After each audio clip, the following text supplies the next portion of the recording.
ಸಂತತೋ ಜಯಮುದೀರಯೇತು. ಬ್ರಹ್ಮನ ಸ್ತುತಿ ಆದಮೇಲೆ ಮತ್ತೆ ಮೊದಲಿನ ಹಾಗೇನೆ ಅಂದ್ರೆ 1 ವರ್ಷದ ಹಿಂದೆ ಯಾವ ರೀತಿಯಾದಂತಹ ಒಂದು ಸಂದರ್ಭ ಇತ್ತು, ಅದೇ ಸಂದರ್ಭವನ್ನ ಎಲ್ಲಾ ಗೋಪಾಲಕರು ಸಹ ಅನುಭವಿಸ್ತಾ ಇದ್ದಾರೆ ಅನ್ನೋದು ಬಹಳ ಗಮನಹರಿಸಬೇಕಾದಂತಹ ವಿಷಯ. ಬ್ರಹ್ಮ ಎಲ್ಲರನ್ನೂ ಸಹ ಅವರ ನಿದ್ರೆಯಿಂದ ಎಬ್ಸಿ ಕಳಿಸಿ ಆಗಿತ್ತು. ಆಮೇಲೆ ಇವನು ಅಲ್ಲಿಗೆ ಕರ್ಕೊಂಡು ಬಂದಾಗ ಆ ಬಾಲಕರೆಲ್ಲರೂ ಸಹ ಅಲ್ಲಿ ಕುಳಿತು ಹಾಗೆ ಮರಳು ದಿಣ್ಣೆ ಮೇಲೆ ಎಲ್ಲ ಮೊದಲು ಹೇಗಿತ್ತೋ 1 ವರ್ಷದಿಂದ ಹೇಗಿತ್ತು ಹಾಗೇ ಇದ್ದಾರೆ. 1 ವರ್ಷ ಕಳೆದು ಹೋಗಿದೆ ಎನ್ನುವಂತಹ ಅರಿವು ಯಾವ ಗೋಪಾಲಕರಿಗೂ ಇರಲಿಲ್ಲ. ಹಾಗಾಗಿ ಎಲ್ಲರನ್ನೂ ಸಹ ಅವನು ಮೋಹಗೊಳಿಸಿಬಿಟ್ಟಿದ್ದ.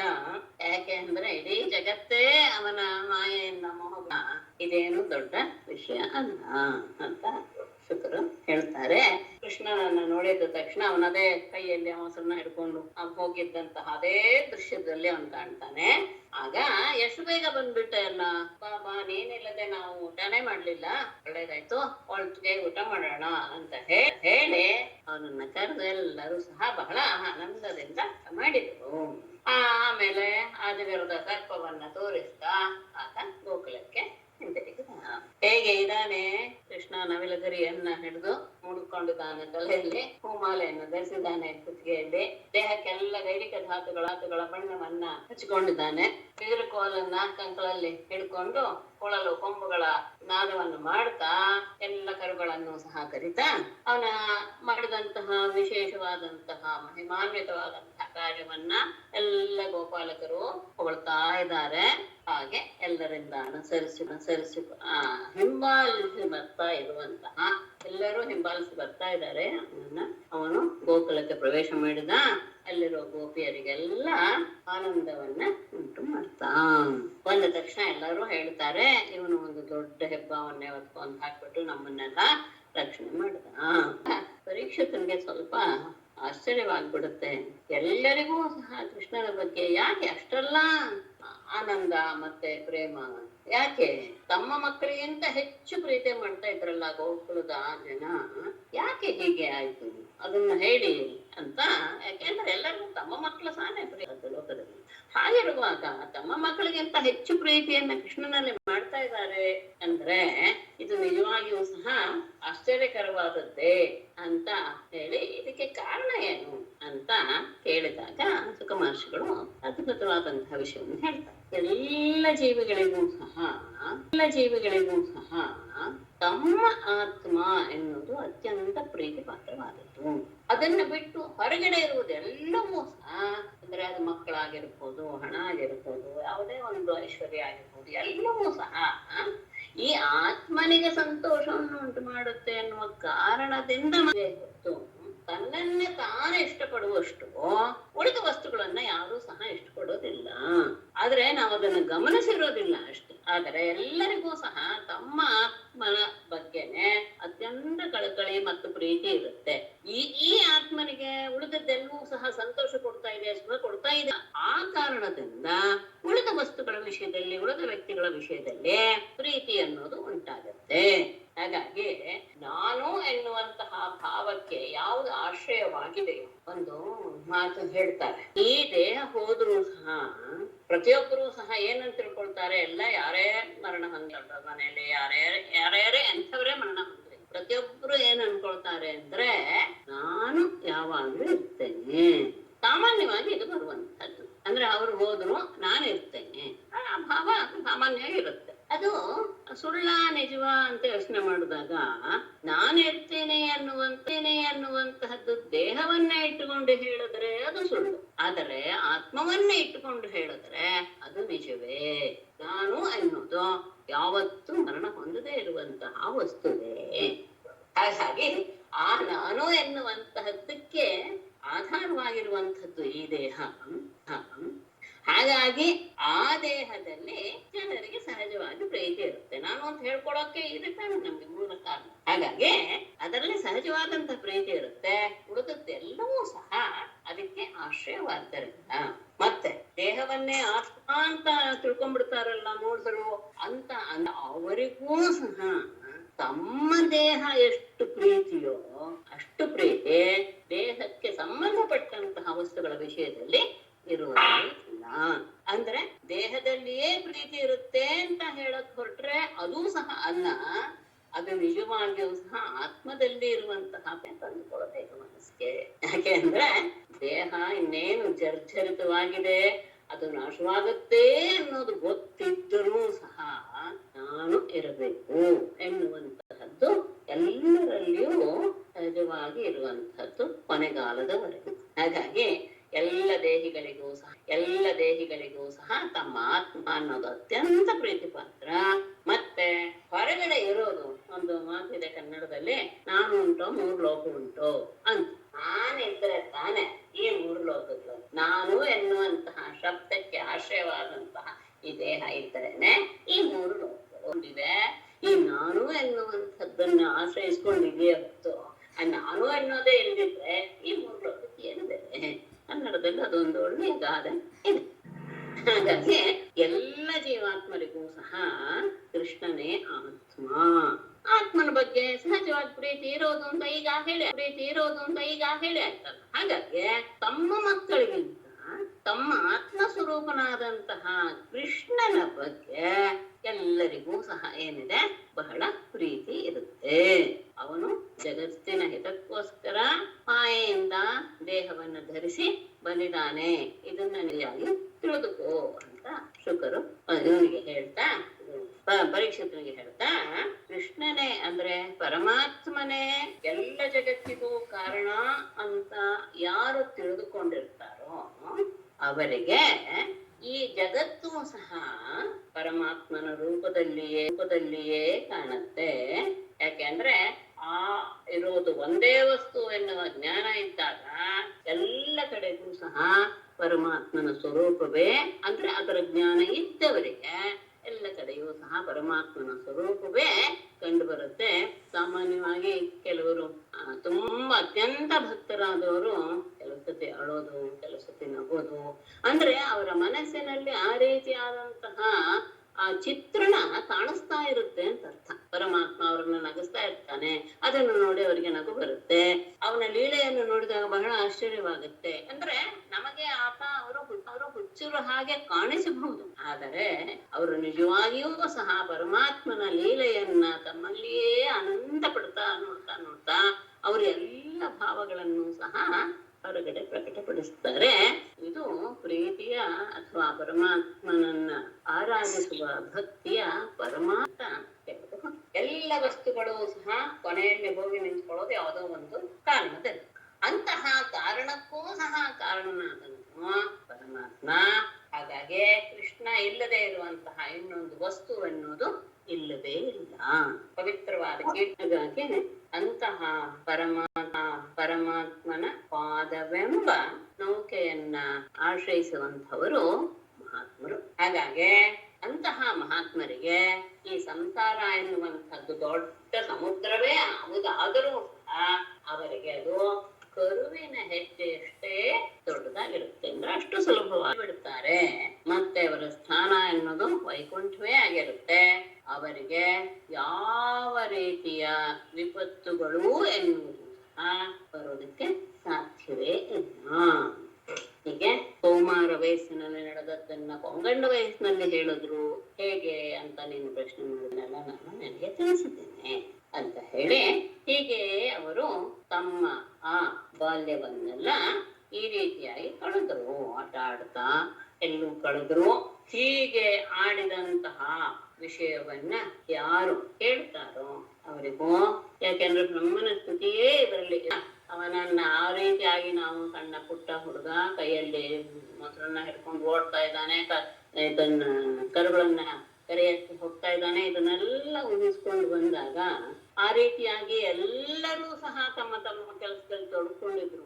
ಮತ್ತೆ ಪ್ರತಿಯೊಬ್ಬನಲ್ಲಿಯೂ ಸಹ ಕೃಷ್ಣನ ರೂಪವನ್ನು ಬ್ರಹ್ಮ ನೋಡಿದ.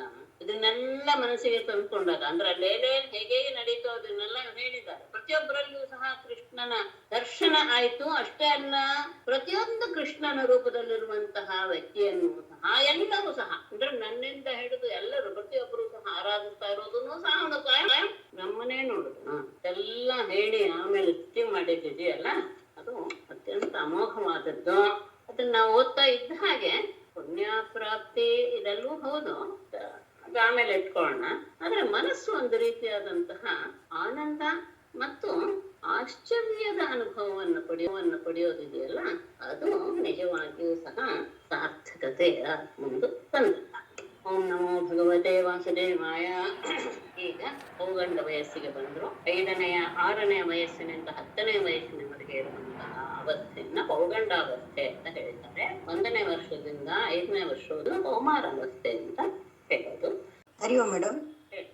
ಇವಾಗ ವೃಂದಾವನದಲ್ಲಿ ಇವಾಗ್ಲೂ ಕೃಷ್ಣ ಮತ್ತೆ ಗೋಪಿಕೆಯರು ಬರ್ತಾರೆ, ರಾಸಲೀಲೆ ಆಡ್ತಾರೆ ಅಂತ ಹೇಳ್ತಾರಲ್ಲ, ಅದು ನೋಡ್ಬಾರ್ದು, ರಾತ್ರಿ ಹೊತ್ತದಕ್ಕೆ ಸಾಯಂಕಾಲ ಆಗಷ್ಟು ಕಳಿಸ್ಬಿಡ್ತಾರೆ ಹೋದವ್ರನ್ನೆಲ್ಲ, ನಿಜಾನ ಮೇಡಮ್ ಅದು? ಕಳಿಸ್ಬಿಡ್ತಾರೆ ಅಂದ್ರಲ್ಲ ನೀವೇನೆ. ಅದೇ ನಾವು ಹೋದಾಗ ಹಂಗೆ ಅಂದ್ರು, 6 ಗಂಟೆ ಮೇಲೆ ಇಲ್ಲಿ ಯಾರು ಇರ್ಕೂಡ್ದು, ಎಷ್ಟೋ ಜನ ಪ್ರಯತ್ನ ಪಟ್ಟು ಅದನ್ನ ಪರೀಕ್ಷೆ ಮಾಡಕ್ ಬಂದವ್ರಿಗೆ ಕಣ್ಣು ಹೋಗಿರೋದು ಆತರ ಎಲ್ಲ ಆಗಿದೆ. ಸುತ್ತಮುತ್ತ ಮನೆಯವರು ಎಲ್ಲ 6 ಗಂಟೆ ಮೇಲೆ ಬಾಗ್ಲು ಕಿಟಕಿ ಹಾಕೊಂಡ್ಬಿಡ್ತಾರೆ, ಯಾರು ತೆಗಿಯಲ್ಲ ಅಂದ್ರು. ಸೊ ನಿಜಾನೋ ಅಲ್ವೋ ನಂಗೆ ಗೊತ್ತಾಗಿಲ್ಲ. ಅದನ್ನ ಆಯ್ತು, ಅವ್ರು ಹೇಳೋದಾಯ್ತು.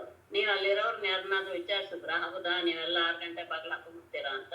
ಇಲ್ಲ, ಎಲ್ಲ ಟೂರಿಸ್ಟ್ ಗಳು ನಮ್ ತರ ಹೋದವರೇ ಇದ್ರು ಬೇರೆ ಕಡೆಯಿಂದ. ಅಲ್ಲ, ಅಲ್ಲಿರೋ ಯಾರು ನಿವಾಸಿಗಳನ್ನ ಯಾರನ್ನು ಮಾತಾಡ್ಸ್ಲಿಲ್ವಾ?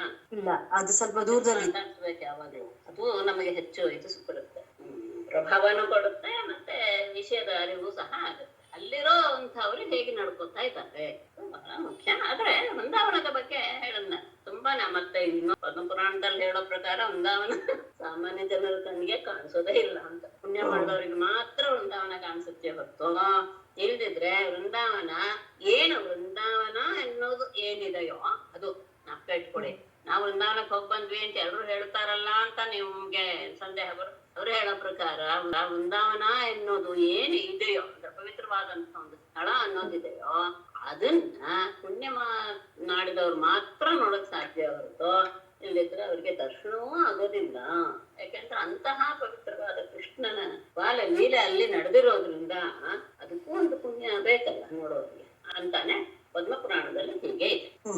ಈ ಪದ್ಮಪುರಾಣದಲ್ಲಿ ಗೋಪಾಷ್ಟಮಿ ಅಂತಾನೂ ಅಂತಾರಲ್ಲ, ಈ ಕೃಷ್ಣ ಹಸುಗಳನ್ನ ನೋಡ್ಕೊಳಕ್ ಶುರು ಮಾಡಿದ ದಿನ ಅಂತಾರೆ, ಅದು ಹೌದಾ ಮೇಡಮ್? ಪದ್ಮಪುರಾಣದಲ್ಲಿ ಅರ್ಥ ಇಲ್ಲಿ ಕೊಟ್ಟಿದ್ದಾರೆ ಬುಕ್ ಅಲ್ಲಿ. ಪದ್ಮಪುರಾಣದ ಕಾರ್ತಿಕ ಮಹಾತ್ಮೆಯಲ್ಲಿ ಹೇಳಿದ್ದಾರೆ, ಕೃಷ್ಣ ಕರುಗಳ್ ಬಿಟ್ಟು ಹಸುಗಳು ನೋಡ್ಕೊಳಕ್ ಶುರು ಮಾಡಿದ ದಿನ ಗೋಪಾಷ್ಟಮಿ ಅಂತ ಹೇಳ್ತಾರೆ ಅಂತ. ಅದು ನಿಜನಾ?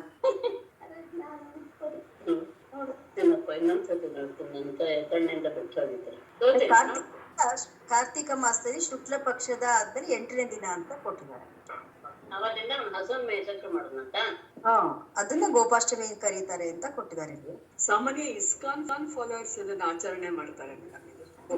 ಇಸ್ಕಾನ್ ಅವರೆಲ್ಲ ಇದಾರಲ್ಲ, ಅವ್ರು ಇದನ್ನ ಫಾಲೋ ಮಾಡ್ತಾರೆ. ಅದೇ ಅಲ್ಲ, ಅದು ವಿಶೇಷವಾಗಿ ಉತ್ತರ ಭಾರತದಲ್ಲಿ ತುಂಬಾ ಕೆಲವು ಆಚರಣೆಗಳಿದೆ. ಅದನ್ನ ಸ್ವಲ್ಪ ನಾವು ಅಲ್ಲಿ ಇದ್ದು ಅದೇ ನಮಗೆ ಭಾಷೆದು ಸ್ವಲ್ಪ ಪ್ರಾಬ್ಲಮ್ ಅಲ್ಲ, ಅಲ್ಲೇ ಸ್ವಲ್ಪ ದಿವಸ ಇದ್ದು ಇದನ್ನೆಲ್ಲ ಸಂಗ್ರಹ ಮಾಡ್ಬೇಕು. ಸಂಗ್ರಹ ಮಾಡೋದು ಆಯ್ತಲ್ಲ, ಸಂಗ್ರಹ ಮಾಡೋದು ನಾವೇನು ಲೇಖನ ಬರೆಯೋದು ಅಂತಲ್ಲ. ಅಂತಹ ಪವಿತ್ರವಾದಂತಹ ಸ್ಥಳ ಇದೆ ಅಂತ ಹೇಳಿದ್ರೆ ಅದನ್ನ ನಾವು ನೋಡ್ಕೊಂಡ್ ಬರ್ಬೋದು. ಅದನ್ನ ಸ್ವಲ್ಪ ಮಾಡ್ಬೇಕಾಗುತ್ತೆ ಅಲ್ಲಿ, ಯಾಕೆಂದ್ರೆ ಅಲ್ಲೇ ಇರೋದು ಪ್ರದೇಶವಾದ್ದರಿಂದ ಅಲ್ಲಿರೋರ್ಗೆ ಅದರ ಇದು ಪಾವಿತ್ರ್ಯ ಗೊತ್ತಿರುತ್ತೆ, ವಿಷಯ ಗೊತ್ತೆ. ಯಾಕೆಂದ್ರೆ ಅವ್ರ ಹಿಂದಿನವರೆಲ್ಲ ಹೇಳಿ ಹೇಳಿ ಹೇಳಿ ಹೇಳಿ ಇರ್ಬೋದಮ್ಮ. ನಾನು ಯಾವ್ದನ್ನ ಇಲ್ಲ ಅಂತ ಹೇಳಕ್ ಆಗೋದಿಲ್ಲ. ಆದ್ರೆ ಈ ಗೋಪಾಷ್ಟಮಿ ಬಗ್ಗೆ ನೋಡ್ತೀನಿ. ಅಲ್ಲಿ ಕೆಲಸಕ್ಕೆ ಎಷ್ಟೋ ಅಧ್ಯಾಯ ನಾನು ಬಿಟ್ಬಿಟ್ಟಿದ್ದೀನಿ, ಇಟ್ಕೊಳ್ಳೋಣ ನೋಡ್ಬೋದ, ನೋಡ್ತೀನಿ ಹೇಳ್ತೀನಿ. ಧನ್ಯವಾದ. ಸರಿ, ಆಮೇಲೆ ಅಲ್ಲಿ ವಿಹಾರ ಮಾಡೋಣ ಅಂತ ಅಂತ ಅನಿಸ್ತು ಯಾರಿಗೆ? ಕೃಷ್ಣನಿಗೆ. ಯಾಕೆ ಅಂದ್ರೆ ಅದು ಅತ್ಯಂತ ಅದ್ಭುತವಾದಂತಹ ವೃಂದಾವನ ಅಂತ ಈ ಶ್ಲೋಕದಲ್ಲಿ ಹೇಳ್ತಾರೆ. ಶ್ರೀ ಶುಕವಾಚ ತತಶ್ಚ ಪೌಗಂಡ ವಯಸ್ಸಿತೌ ರಜೆ ಬಹುವತುಸ್ತೌ ಪಶುಪಾಲ ಸಮ್ಮತೌ ದಾಶ್ಚಾರಯಂತೌ ಸಖಿಭಿಸ್ತಮಂ ಪದೈಹಿ ವೃಂದಾವನಂ ಪುಣ್ಯಮತೀವ ಚಕ್ರತುಃ. ಈಗ ಇವರು ಸ್ವಲ್ಪ ದೊಡ್ಡವರಾದ್ರು, 6ನೇ ವರ್ಷಕ್ಕೆ ಬಂದಿದ್ನ ದೊಡ್ಡವರಾದ್ರು, ಹಾಗಾಗಿ ಅವರಿಗೆ ಜವಾಬ್ದಾರಿಯು ಹೆಚ್ಚು ಅಂತ ತಗೊಂಡಿದ್ದಾರೆ. ಶುಕ್ರ ಹೇಳಕ್ ಶುರು ಮಾಡ್ತಾರೆ ಕೃಷ್ಣನ ದೃಶ್ಯವನ್ನ. ತತಃ ಪೌಗಂಡ ವಯಸ್ಸಿತೌ ತೌ ರಜೆ ಪಶುಪಾಲ ಸಮ್ಮತೌ ಸಖಿಭಿಃ ಸಮಂ ಗಾಹ ಚಾರಯಂತೌ ಬಭೂವತುಃ ವೃಂದಾವನಂ ಪದೈಹಿ ಅತೀವ ಪುಣ್ಯಂ ಚಕ್ರತುಃ. ತತಃ ಅದ್ಮೇಲೆ ಬಳಿಕ ಪೌಗಂಡ ವಯಸ್ಸಿತೌ, ಪೌಗಂಡ ವಯಸ್ಸನ್ನ ಆಶ್ರಯಿಸಿದಂತಹ ತೌ ಆ ಬಲರಾಮರಿಬ್ಬರು ಸಹ, ಅಂದ್ರೆ ವಯಸ್ಸು ದೊಡ್ಡದಾಯ್ತು, ಸಹಜವಾಗಿ ಶಕ್ತಿಯೂ ಸಹ ಹೆಚ್ಚಾಗತ್ತೆ ಎನ್ನುವುದು ಗೊತ್ತಿರುವಂತ ವಿಷಯ. ಹಾಗಾಗಿ ಅವರಿಬ್ಬರು ರಜೆ ಆ ಗೋಕುಲದಲ್ಲಿ ಪಶುಪಾಲ ಸಮ್ಮತವು. ಇಲ್ಲಿಯವರೆಗೂ ಅವರು ಕೇವಲ ಕರುಗಳನ್ನು ಮಾತ್ರ ಕರೆದುಕೊಂಡು ಹೋಗಿ ಮೇಯಿಸ್ಕೊಂಡು ಬರ್ತಾ ಇದ್ರು. ಇವಾಗ ಹಸುಗಳನ್ನೂ ಸಹ ಮೇಯಿಸುವುದಕ್ಕೆ ಅವರಿಗೆ ಸಮ್ಮತಿ ಸಿಕ್ಕಿದೆ. ಪಶುಪಾಲ ಸಮ್ಮತವು. ಈಗ ಪಶುಗಳನ್ನು ಸಹ ಅವರು ಮೇಯಿಸ್ಕೊಂಡು ಬರ್ಬೋದು ಎನ್ನುವ ಅಭಿಪ್ರಾಯವನ್ನ ಗೋಕುಲದ ಹಿರಿಯರು ಕೊಟ್ಟಿದ್ದರಿಂದ ಅವರು ಸಖಿಭಿಹಿ ಸಮಂ, ತಮ್ಮ ಸ್ನೇಹಿತರಾದಂತಹ ಗೋಪಾಲಕರ ಜೊತೆಗೆ ಗಾಹಚಾರಯಂತೋ ಬಭೂವತು, ಅಲ್ಲಿ ಹಸುಗಳನ್ನೆಲ್ಲ ಮೇಯಿಸ್ತಾ ತಮ್ಮ ಕೆಲಸವನ್ನು ಮಾಡ್ತಾ ಇದ್ರು. ಎಲ್ಲ ವೃಂದಾವನಂ, ಆ ವೃಂದಾವನವನ್ನ ಪದೈಹಿ, ತಮ್ಮ ಹೆಜ್ಜೆಗಳಿಂದ ಅತೀವ ಪುಣ್ಯಂ ಚಕ್ರವು, ಅತ್ಯಂತ ಪವಿತ್ರಗೊಳಿಸ್ತಾ ಇದ್ರು. ಅದು ಅಕ್ರೂರ ಬಂದಾಗ ಇದ್ರ ಬಗ್ಗೆ ವಿಷಯ ಅದು ಚೆನ್ನಾಗಿ ಗೊತ್ತಾನೆ. ಅವ್ರು ಓಡಾಡಿದ ಜಾಗ ವೃಂದಾವನ, ಅದು ಅತ್ಯಂತ ಪವಿತ್ರವಾದದ್ದು. ಹಾಗಾಗಿಯೇ ವೃಂದಾವನಕ್ಕೆ ಈಗಲೂ ಸಹ, ಆಗಿರಲಿ ಈಗಲೂ ಸಹ ವೃಂದಾವನಕ್ಕೆ ಅಷ್ಟೇ ಮಾನ್ಯತೆ ಇದೆ. ಅದು ಅಷ್ಟೇ ಪವಿತ್ರವಾದಂತಹ ಪ್ರದೇಶ ಅಂತಾನು ಹೆಸರನ್ನ ಪಡ್ಕೊಂಡಿದೆ. ಮತ್ತೆ ವೃಂದಾವನವನ್ನು ನೋಡುವುದೂ ಸಹ ಒಂದು ಪುಣ್ಯದ ಒಂದು ಭಾಗವೇ ಅಂತ ಹೇಳ್ತಾರೆ. ಹಾಗಾಗಿ ಅವರಿಬ್ಬರು ಸ್ವಲ್ಪ ದೊಡ್ಡವರಾದ್ದರಿಂದ ಅವರಿಗೆ ಪಶುಗಳನ್ನ ಮೇಯಿಸುವಂತಹ, ಅಂದ್ರೆ ದೊಡ್ಡ ಹಸುಗಳನ್ನ ಮೇಯಿಸುವಂತಹ ಇದು ಸಿಕ್ತು, ಅಧಿಕಾರ ಸಿಕ್ತು. ಹಾಗಾಗಿ ಅವರು ತಮ್ಮ ಗೆಳೆಯರೊಡನೆ ಹಸುಗಳನ್ನೆಲ್ಲ ಮೇಯಿಸ್ತಾ ತಮ್ಮ ಕೆಲಸವನ್ನು ಮಾಡ್ತಾ ಇದ್ರು. ಮತ್ತೆ ಎಲ್ಲ ಕಡೆ ಓಡಾಡ್ತಾ ತಮ್ಮ ಹೆಜ್ಜೆಯ ಇಡುವಿಕೆಯಿಂದ ಆ ವೃಂದಾವನವನ್ನ ಅತ್ಯಂತ ಪವಿತ್ರಗೊಳಿಸ್ತಾ ಇದ್ರು. ಹೀಗೆ ತನ್ಮಾಧವೋ ವೇಣು ಮುದೇರಯನ್ ಗೋಪೈರ್ಗಣದ್ಭಿ ಸ್ವಯಶೋ ಬಲಾನ್ವಿತಃ ಪಶುಂ ಪುರಸ್ಕೃತ್ಯ ಪಶವ್ಯಮಾವಿಶತ್ ವಿಹರ್ತು ಕಾಮಃ ಕುಸುಮಾಕರಂ ವನಂ ತತ್ ಬೇಡ ಮಾಧವಃ ಬಲಾನ್ವಿತಃ ಸ್ವಯಶಃ ಗೃಣದ್ಭಿಃ ಗೋಪೈಃ ವೃತಃ ಪಶೂನ್ ಪುರಸ್ಕೃತ್ಯ ವೇಣುಂ ಉದೀರಯನ್ ವಿಹರ್ತು ಕಾಮಃ ಕುಸುಮಾಕರಂ ಪಶವ್ಯಂ ತತ್ ಆರಂಭದಲ್ಲಿರುವ ತತ್ ವನಂ ಆವಿಶತ್. ಕೆಲವು ಕಡೆ ಸ್ವಲ್ಪ ದೂರದಲ್ಲಿರುತ್ತೆ, ಗಮನಿಸ್ಕೊಳ್ಬೇಕು ಅಷ್ಟೆ.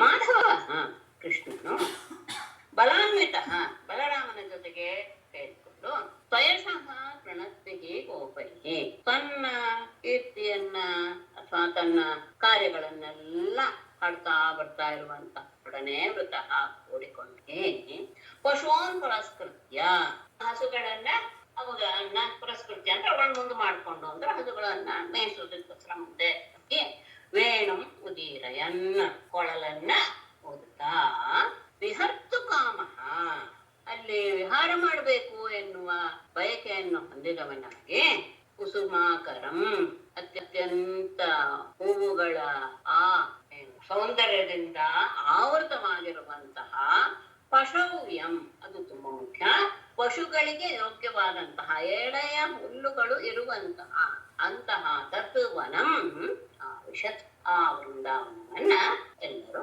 ಪ್ರವೇಶಿಸಿದರು ಅಥವಾ ಪ್ರವೇಶಿಸಿದ, ಏಕವಚನ ಇರೋದು. ಅವ್ರ ಜೊತೆ ಅವನು ಹೋದ. ಅದೆಲ್ಲ ಕಡೆ ಸುತ್ತೋಣ, ವಿಹಾರ ಮಾಡೋಣ ಅಂತ ಅವನ ಮನಸ್ಸಿಗೆ ಬಂತು. ಬಲರಾಮನ ಜೊತೆ ಕೂಡಿಕೊಂಡು ಹಸುಗಳನ್ನೆಲ್ಲ ಮುಂದೆ ಬಿಟ್ಕೊಂಡು ತನ್ನ ಜೊತೆಗೆ ಗೋಪಾಲಕರೆಲ್ಲ ಇದ್ದಾರೆ. ಅವರೆಲ್ಲರೂ ಸಹ ಮಾಡಿದಂತಹ ಅನೇಕ ರೀತಿಯ ಮಹಿಮಾಪೂರ್ಣವಾದಂತಹ ಕಾರ್ಯಗಳನ್ನ ಹೇಳ್ತಾನೆ ಬರ್ತಾ ಇದ್ದಾರೆ. ಅವರ ಜೊತೆಗೆ ಕೂಡಿಕೊಂಡು ಅವನು ಆ ಹುಲ್ಲುಗಾವಲಿನಲ್ಲಿ ಹೂವುಗಳಿಂದ ವ್ಯಾಪ್ತವಾದಂತಹ ವೃಂದಾವನದಲ್ಲಿ ವಿಹಾರ ಮಾಡಬೇಕಂತ ಬಯಸಿದ.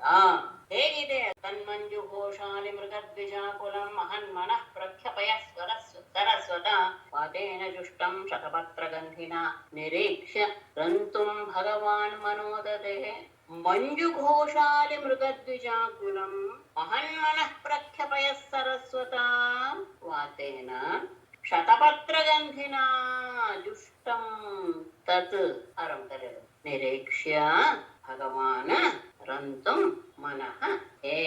ಯಾಕೆ ಮನಸ್ಸಿಗೆ ವಿಹಾರ ಮಾಡೋಣ ಅನ್ನಿಸ್ತು ಅಂದ್ರೆ, ಮಂಜು ಘೋಷ ಅಲ್ಲಿ ಮೃಗ ದ್ವಿಜ ಆಕುಲಂ, ಬಹಳ ಮಧುರವಾದಂತಹ ಶಬ್ದ ಮಾಡ್ತಾ ಇರುವಂತಹ ಅಲಿ ಅಂದ್ರೆ ದುಂಬಿಗಳು, ಮೃಗ ಮೃಗ ಅಂದ್ರೆ ಜಿಂಕೆಗಳು, ಮತ್ತೆ ದ್ವಿಜ ಅಂದ್ರೆ ಪಕ್ಷಿಗಳು.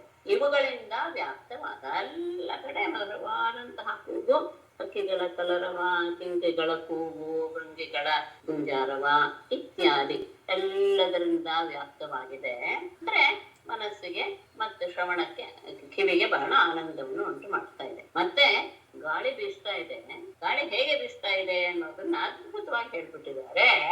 ಮಹನ್ಮನ ಪ್ರಖ್ಯಪಯ ಸರಸ್ವತ. ಮಹಾತ್ಮರ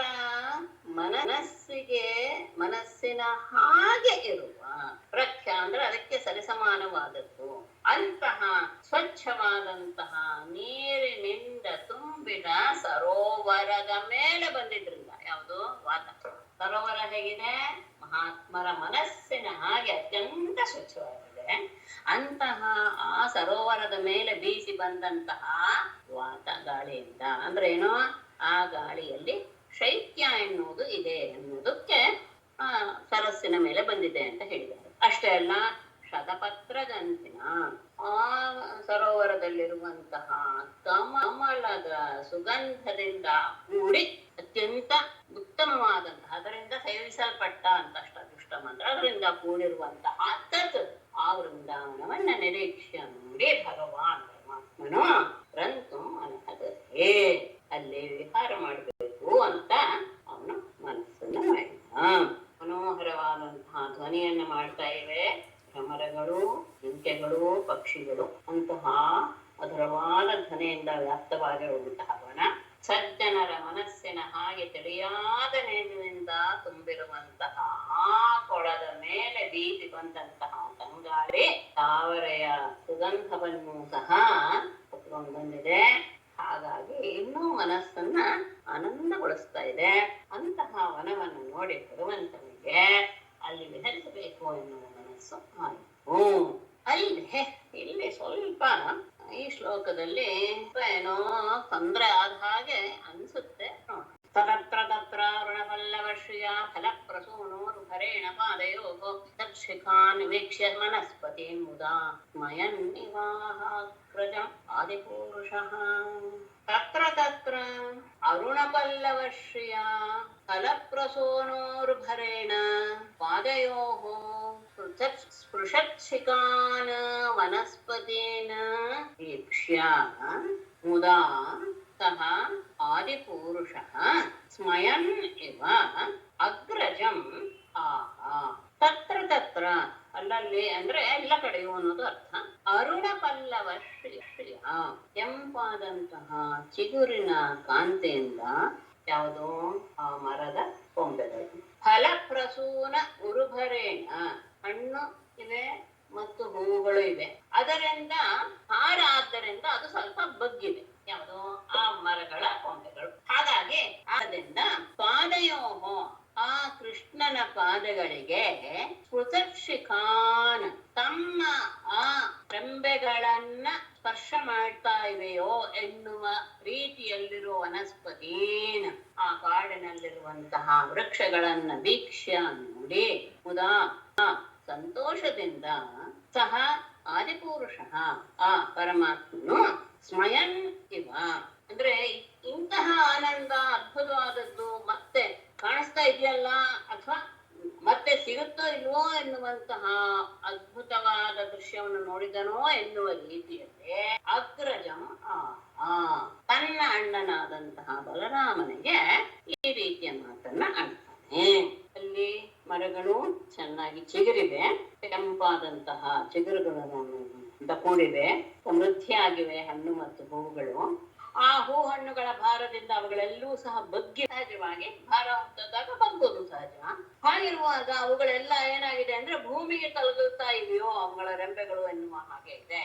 ಅದನ್ನ ನೋಡಿದಾಗ ಹೇಗೆ ಅನ್ನಿಸ್ತು, ಬಂದಂತಹ ಕೃಷ್ಣನನ್ನ ಎಲ್ಲವೂ ಸಹ ಮುಟ್ಟೋದಿಕ್ಕೆ ಪ್ರಯತ್ನ ಪಡ್ತಾ ಇದೆಯೋ ಅಥವಾ ತಮ್ಮ ರೆಂಬೆಗಳಿಂದ ಅವಳು ನಮಸ್ಕಾರ ಮಾಡ್ತಾ ಇದೆಯೋ ಎನ್ನುವ ಹಾಗೆ ಕಾಡ್ತಾ ಇರುವಂತಹ ಆ ದೃಶ್ಯವನ್ನು ನೋಡಿ ಪರಮಾತ್ಮನಿಗೆ ಬಹಳ ಆನಂದವಾಗೋಯ್ತು.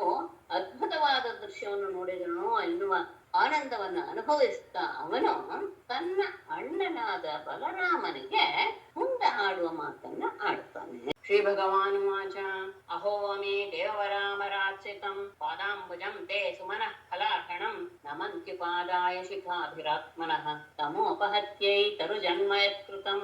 ಹೇಳುವ ವಿಷಯ ಅಷ್ಟು ಅದ್ಭುತವಾಗಿದೆ. ದೇವವರ ಸಂಬೋಧನೆ ಅಣ್ಣನಿಗೆ ಕೃಷ್ಣ ಮಾಡ್ತಾ ಇರೋದು.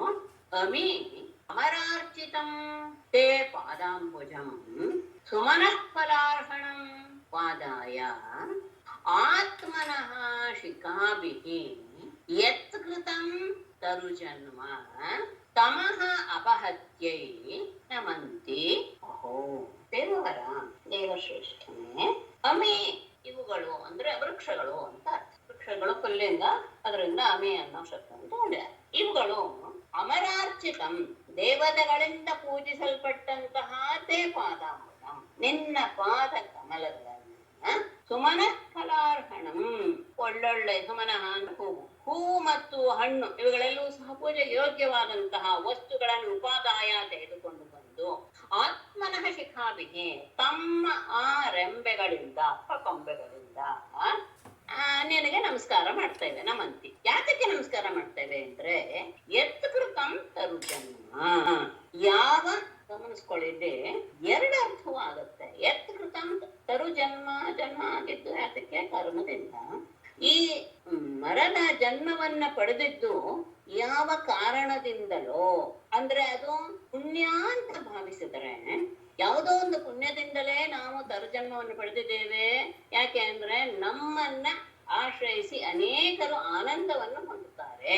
ಹಾಗಾಗಿ ಆ ರೀತಿಯಾಗಿ ಎಲ್ಲರಿಗೂ ಉಪಕಾರಕವಾಗಿರುವಂತಹ ಈ ತರುಜನ್ಮ ಅನ್ನೋದು ಯಾವ ಪುಣ್ಯದಿಂದ ಬಂದಿದೆಯೋ ಅದು ಪುಣ್ಯ ಅಲ್ಲ. ಪುಣ್ಯಕ್ಕೆಲ್ಲ ಕರ್ಮಕ್ಕೆ ಕೊಡುವ ಫಲವನ್ನು ಕೊಡೋನು ಯಾರು? ಪರಮಾತ್ಮ. ಅದು ಒಂದು. ಇನ್ನೊಂದು, ಆದರೆ ಯದ್ಯಪಿ ಅದು ಉತ್ತಮವಾದಂತಹ ಜನ್ಮವಾದರೂ ಸಹ ಜಡವಾದ್ದರಿಂದ ಅಂದ್ರೆ ಅಜ್ಞಾನ ಎನ್ನುವುದು ಇರುವುದರಿಂದ, ಚೈತನ್ಯವೆನ್ನೋದು ಕಾಣಿಸ್ತಾ ಇರೋದ್ರಿಂದ ತಮಃ ಅಪಹತ್ಯೆ ಅಂದ್ರೆ ಈಗ ಇರುವಂತಹ ಈ ಅಜ್ಞಾನವನ್ನ ಹೋಗಲಾಡಿಸುವುದಕ್ಕೋಸ್ಕರವೋ ಎನ್ನುವ ರೀತಿಯಲ್ಲಿ ನಮಂತಿ ನಮಸ್ಕಾರ ಮಾಡ್ತಾ ಇವೆ. ಅಹೋ ಆಶ್ಚರ್ಯ. ಈ ಮರಗಳೆಲ್ಲವೂ ಸಹ ಹೂವು ಹಣ್ಣುಗಳು ಎನ್ನುವಂತಹ ಪೂಜಾ ದ್ರವ್ಯಗಳನ್ನು ಹಿಡ್ಕೊಂಡು ಬಂದು ನಿನಗೆ ನಮಸ್ಕಾರ ಮಾಡ್ತಾ ಇವೆ ರೆಂಬೆಗಳ ಮೂಲಕ. ನಿನ್ನ ಪಾದ ಎಂಥದ್ದು? ಗಮನಿಸ್ಕೊಂಡು ಬನ್ನಿ, ನಾ ಹೇಳ್ತಾ ಇರೋದು ಬಲರಾಮನಿಗೆ ಕೃಷ್ಣ ಹೇಳ್ತಾ ಇರುವಂತ. ನಿನ್ನ ಪಾದ ಎಂಥದ್ದು? ದೇವತೆಗಳಿಂದಲೂ ಸಹ ಪೂಜಿಸಲ್ಪಟ್ಟಂತಹ ಆ ಪಾದಗಳಿಗೆ ಇವುಗಳು ಪೂಜೆಗೆ ಅರ್ಹವಾದಂತಹ ಹೂ ಹಣ್ಣುಗಳನ್ನ ತಮ್ಮ ರೆಂಬೆಗಳ ಎನ್ನುವಂತಹ ಕೈಗಳಿಂದ ನಿನಗೆ ಅರ್ಪಿಸಿ ಸಂತೋಷ ಪಡ್ತಾ ಇವೆ. ಅಲ್ಲಿ ಎರಡು ಯಾವುದೋ ಒಂದು ಪುಣ್ಯ ವಿಶೇಷದಿಂದ ಎಲ್ಲರಿಗೂ ಉಪಕಾರವನ್ನು ಮಾಡುವಂತಹ ಒಂದು ಜನ್ಮ ಬಂದಿದೆ, ತರು ಜನ್ಮ ಎನ್ನುವಂತಹ ಒಂದು ಸಂತೋಷದ ಆಧಿಕ್ಯ. ಈ ಜನ್ಮ ಸಿಕ್ತಲ್ಲ ಎನ್ನುವಂತಹ ಒಂದು ಕೃತಜ್ಞತೆಯನ್ನು ಅರ್ಪಿಸೋದು ಒಂದು. ಅಷ್ಟೇ ಅಲ್ಲ, ಈ ರೀತಿಯಾದಂತಹ ಜನ್ಮದಲ್ಲಿಯೂ ಸಹ ಅಜ್ಞಾನ ಎನ್ನುವುದು ಇದೆಯಲ್ಲ, ಅಜ್ಞಾನ ಎನ್ನುವಂತಹ ಆ ತಮಸ್ಸನ್ನ ಹೋಗಲಾಡಿಸಲಿ ಎನ್ನುವ ಇನ್ನೊಂದು ಮನಸ್ಸಿನ ಭಾವವನ್ನು ಇಟ್ಟುಕೊಂಡು ಸಹ ಅವುಗಳೆಲ್ಲವೂ ಸಹ ನಿನಗೆ ನಮಸ್ಕರಿಸ್ತಾ ಇವೆ. ನಿಜವಾಗಿಯೂ ಸಹ ಇದು ಬಹಳ ಅದ್ಭುತವಾದಂತಹ ಒಂದು ದೃಶ್ಯ. ಅಂದ್ರೆ ಆ ಮರಗಳ ಜನ್ಮವೂ ಸಹ ನಿಜವಾಗಿಯೂ ಸಹ ಬಹಳ ಶ್ರೇಷ್ಠವಾಗುತ್ತೇನೆ.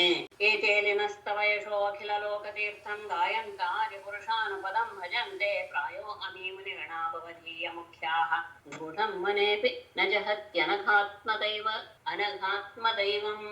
ಆದಿಪುರುಷ ಏತೆ ಅಲಿನಃ ಅಖಿಲ ಲೋಕತೀರ್ಥಂ ತವ ಯಶಃ ಗಾಯಂತಃ ಅನುಪದಂ ಭಜಂತೆ ಪ್ರಾಯಃ ಅಮಿ ಭವದೀಯ ಮುಖ್ಯಾಃ ಮುನಿಗಣಾಃ ಅನಘ ವನೆ ಗೂಢಂ ಅಪಿ ಆತ್ಮದೈವಂ ನ ಜಹತಿ. ಈ ಇವುಗಳೆಲ್ಲವೂ ಸಹ ದುಂಬಿಗಳೆಲ್ಲವೂ ಸಹ ನಿನ್ನ ಹಿಂದಿಂದೇನೆ ಓಡಾಡ್ತಾ ಗೊಯ್ ಅಂತ ನಿನ್ನನ್ನ ಸ್ತುತಿಸ್ತಾ ಇದೆ ಅಂತ ಭಾವಿಸ್ತಾ ಇದೆ. ಆದಿಪುರುಷ ಪರಮಪುರುಷನೇ ಏತೆ ಅಲಿನಃ ಈ ದುಂಬಿಗಳು ಅಖಿಲ ಲೋಕತೀರ್ಥಂ ಎಲ್ಲ ಲೋಕಗಳಿಗೂ ಸಹ ಪವಿತ್ರವಾದಂತಹ ತೀರ್ಥ ಶಬ್ದಕ್ಕೆ ಬಹಳ ಅರ್ಥ ಇದೆ ಅನ್ನೋದನ್ನ ಇದರಲ್ಲಿ ಪದ್ಮಪುರಾಣವನ್ನು ಹೇಳುವಾಗ ಹೇಳಿದ್ದೀನಿ. ಅಂದ್ರೆ ಯಾವ ಯಾವ ವಸ್ತುವಿನಲ್ಲಿ ಅತ್ಯಂತ ಶ್ರೇಷ್ಠವಾದದ್ದು ಇರುತ್ತೋ ಅದು ವ್ಯಕ್ತಿಯಾಗಿರಬಹುದು, ವಸ್ತು ಆಗಿರಬಹುದು, ಅದೆಲ್ಲವನ್ನೂ ಸಹ ತೀರ್ಥ ಎನ್ನುವ ಶಬ್ದದಿಂದ ಸಂಸ್ಕೃತದಲ್ಲಿ ವ್ಯವಹಾರ ಮಾಡ್ತಾರೆ. ಹಾಗಾಗಿ ತೀರ್ಥ ಎನ್ನುವ ಅದಕ್ಕೆ ಬರೀ ನೀರಿರುವಂಥದ್ದು ಅಂತ ಭಾವಿಸುವುದು ಅಲ್ಲ, ಪವಿತ್ರವಾದದ್ದು. ಹಾಗಾಗಿ ಎಲ್ಲ ಲೋಕಗಳಿಗೂ ಸಹ ಎಲ್ಲರ ವಿಷಯದಲ್ಲಿಯೂ ಸಹ ನೀನು ಅತ್ಯಂತ ಪೂಜ್ಯನಾದವನು. ಅಂತಹ ನಿನ್ನ ಯಶಸ್ಸನ್ನ ತವ ಯಶಃ ನಿನ್ನ ಯಶಸ್ಸನ್ನ ಗಾಯಂತಹ ಹಾಡ್ತಾ ಅನುಪದಂ ಭಜಂತೆ ನಿನ್ನ ಹಿಂದೇನೆ ಅವುಗಳು ಓಡಾಡ್ತಾ ಇವೆ, ನಿನ್ನನ್ನ ಆಶ್ರಯಿಸ್ತಾ ಇವೆ. ಹಾಗಾದ್ರೆ ಯಾರಿರ್ಬೋದು ಆ ದುಂಬಿಗಳು ಅಂದ್ರೆ ಪ್ರಾಯ ಊಹೆ ಇದು. ಅಮೇ ಭವನೀಯ ಮುಟಿಯ ಮುಖ್ಯ ಮುನಿಗಣ. ಓಹೋ, ಇದು ನನಗೆ ಅನ್ಸುತ್ತೆ ನಿನ್ನ ಭಕ್ತರಲ್ಲಿ ಅಗ್ರಗಣ್ಯರಾದಂತಹ ಯಾರೋ ಮುನಿಗಳ ಸಮೂಹವೇ ಇರಬೇಕು ಈ ದುಂಬಿಗಳು. ಅವುಗಳು ಸಹ ಅನಘ ಅಂದ್ರೆ ಪವಿತ್ರ ವನೆ ಕಾಡಿನಲ್ಲಿ ಗೂಢ ಅಪಿ ನೀನು ರಹಸ್ಯವಾಗಿ ಇದ್ದರೂ ಸಹ ಆತ್ಮದೈವಂ ತನ್ನ ದೈವವಾದಂತಹ ತಮ್ಮ ದೈವವಾದಂತಹ ನಿನ್ನನ್ನ ನ ಜಗತಿ ಅವರು ಬಿಡ್ತಾ ಇಲ್ಲ. ನೀನು ಕಾಡಿನಲ್ಲಿದೆಯಾ ಅನ್ನೋದು ಗೊತ್ತಾಗಿ ನಿನ್ನ ವೇಷ ಮಾಡಿಸ್ಕೊಂಡು ಬಂದು ನೀನು ಕಾಡಿನಲ್ಲಿ ಇದ್ರೂ ಸಹ ತಮ್ಮ ಪರಮಾತ್ಮ ಇವನು ಎನ್ನುವ ಭಾವನೆಯಿಂದ ಆ ದುಂಬಿಗಳ ರೂಪದಲ್ಲಿ ಬಂದು ಅವರು ನಿನ್ನನ್ನ ಸ್ತುತಿಸ್ತಾ ಇದ್ದಾರೆ ತಮ್ಮ ಮಧುರವಾದಂತಹ ಧ್ವನಿಗಳಿಂದ. ಮತ್ತೆ ಇಲ್ಲಿರುವ ಅಂದ್ರೆ ಇದೆಲ್ಲವೂ ಅಲ್ಲಿ ನಡೀತಾ ಇರುವಂತಹದ್ದು ಅದನ್ನ ಹೀಗೆ ಹೋಲಿಸಿ ಹೇಳ್ತಾ ಇದ್ದಾನೆ. ಅಂದ್ರೆ ಇಲ್ಲಿ ಮರಗಳು ಹೇಗಿವೆ, ಮರಗಳ ಒಂದು ಆ ಸಂಪತ್ತು ಹೇಗಿತ್ತು, ಅವುಗಳು ಹೇಗೆ ಫಲಪುಷ್ಪದಿಂದ ತುಂಬೋಗಿದ್ದು, ಮತ್ತೆ ಅಲ್ಲಿ ದುಂಬಿಗಳು ಕೂಗ್ತಾ ಇರೋದು ಎಲ್ಲವೂ ಸಹ ಮಧುರವಾದಂತಹ ವಾತಾವರಣ. ಹಾಗೇನೆ ಇನ್ನೇನು ನೃತ್ಯಂತಮೇ ಶಿಖಿನ ಏಡ್ಯಮುದಾಹರಣ್ಯ ಕುರ್ವಂತಿ ಗೋಪ್ಯ ಇವತೆ ಪ್ರಿಯಮೇ ಕ್ಷಣೇನ ಸುಪ್ತೈಶ್ಚ ಕೋಕಿಲಗಣ ಗೃಹಮಾಗತಾಯ ಧನ್ಯಾವನೌಕಸಃ ಇಯಾನ್ ಹಿ ಸತಾಂ ನಿಸರ್ಗಃ ಈಡ್ಯ ಅಮೇ ಶಿಖಿನಃ ಮುದಾ ನೃತ್ಯಂತಿ ಅರಣ್ಯಃ ಗೋಪ್ಯಃ ಇವ ಈ ಕ್ಷಣೇನ ತೇ ಪ್ರಿಯಂ ಕುರ್ವಂತಿ ಗೃಹಂ ಆಗತಾಯ ಕೋಕಿಲಗಣಾಃ ಸೂಕ್ತೈಃ ಆನಂದಂ ಪ್ರಕಟಯಂತಿ ಅಂತ ಇಟ್ಕೊಳ್ಬೇಕು. ವನೌಕಸಃ ಧನ್ಯ ಸತಾಂ ನಿಸರ್ಗಃ ಇಯಾಂತಿ. ಚೆನ್ನಾಗಿದೆ ಇದೆ. ಲೋಕದಲ್ಲಿ ಹೇಗಿರ್ತಾರೆ ಜನರು ಅನ್ನೋದನ್ನ ತುಂಬಾ ಚೆನ್ನಾಗಿ ತೋರಿಸ್ಕೊಟ್ಟಿದ್ದಾರೆ.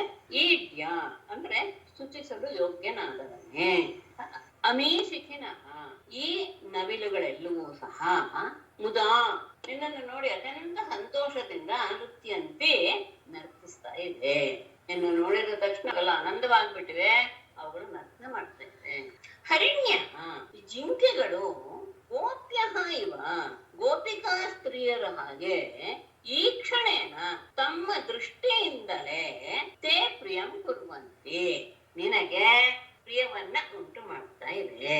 ಆ ಹೆಣ್ಣು ಜಿಂಕೆಗಳು ಗೋಪಿಯರ ಹಾಗೆ ನಿನ್ನನ್ನು ನೋಡ್ತಾ ನಿನಗೆ ಆನಂದವನ್ನು ಉಂಟು ಮಾಡ್ತಾ ಇದೆ. ಮತ್ತೆ ಕೋಗಿಲೆಗಳು ಒಳ್ಳೆಯ ಮಧುರವಾದ ಧ್ವನಿಯನ್ನ ಹೇಳಿ ನಿನ್ನನ್ನ ಸ್ವಾಗತಿಸ್ತಾ ಇವೆ. ಯಾಕೆ? ಗೃಹಂ ಆಗತಾಯ ತಮ್ಮ ಮನೆಗೆ ಬಂದಂತಹ ನಿನಗೆ ಕೋಗಿಲೆಗಳ ಸಮೂಹಗಳು ಸೂಕ್ತೈ ಮಧುರವಾದಂತಹ ಇಂಚರವಾದ ಧ್ವನಿಗಳಿಂದ ಅವುಗಳು ಸ್ವಾಗತಿಸ್ತಾ ಇವೆ.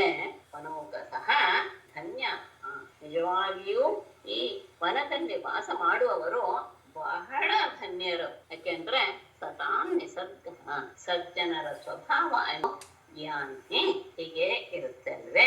ತಮ್ಮ ಮನೆಗೆ ಬಂದವರನ್ನ ಪ್ರಿಯವಾದ ಮಾತುಗಳಿಂದ ಸತ್ಕರಿಸುವುದು ಅನ್ನೋದು ಸಜ್ಜನರು ಮಾಡಿಕೊಂಡು ಬಂದಂತಹ ಒಂದು ಸಂಪ್ರದಾಯ. ಬಂದವರನ್ನ ಅತ್ಯಂತ ಮೃದುವಾದ ಮಾತುಗಳಿಂದ ಸತ್ಕರಿಸಿ ಅವರ ಮನಸ್ಸಿಗೆ ಆನಂದವನ್ನು ಉಂಟು ಮಾಡುವುದು ಅಷ್ಟೇ ಅಲ್ಲ, ಈ ನರ್ತನದಿಂದ ನವಿಲುಗಳೆಲ್ಲವೂ ಸಹ ನಿನ್ನನ್ನ ಸ್ವಾಗತಿಸ್ತಾ ಇವೆ. ಜಿಂಕೆಗಳು ಸಹ ತಮ್ಮ ದೃಷ್ಟಿಯಿಂದಲೇ ಗೋಪಿಯರ ಹಾಗೆ ನಿನಗೆ ಗೋಪಿಯರ ವೀಕ್ಷಣವೋ ಎನ್ನುವ ರೀತಿಯಲ್ಲಿ ನಿನಗೆ ಆನಂದವನ್ನು ಉಂಟು ಮಾಡ್ತಾ ಇವೆ.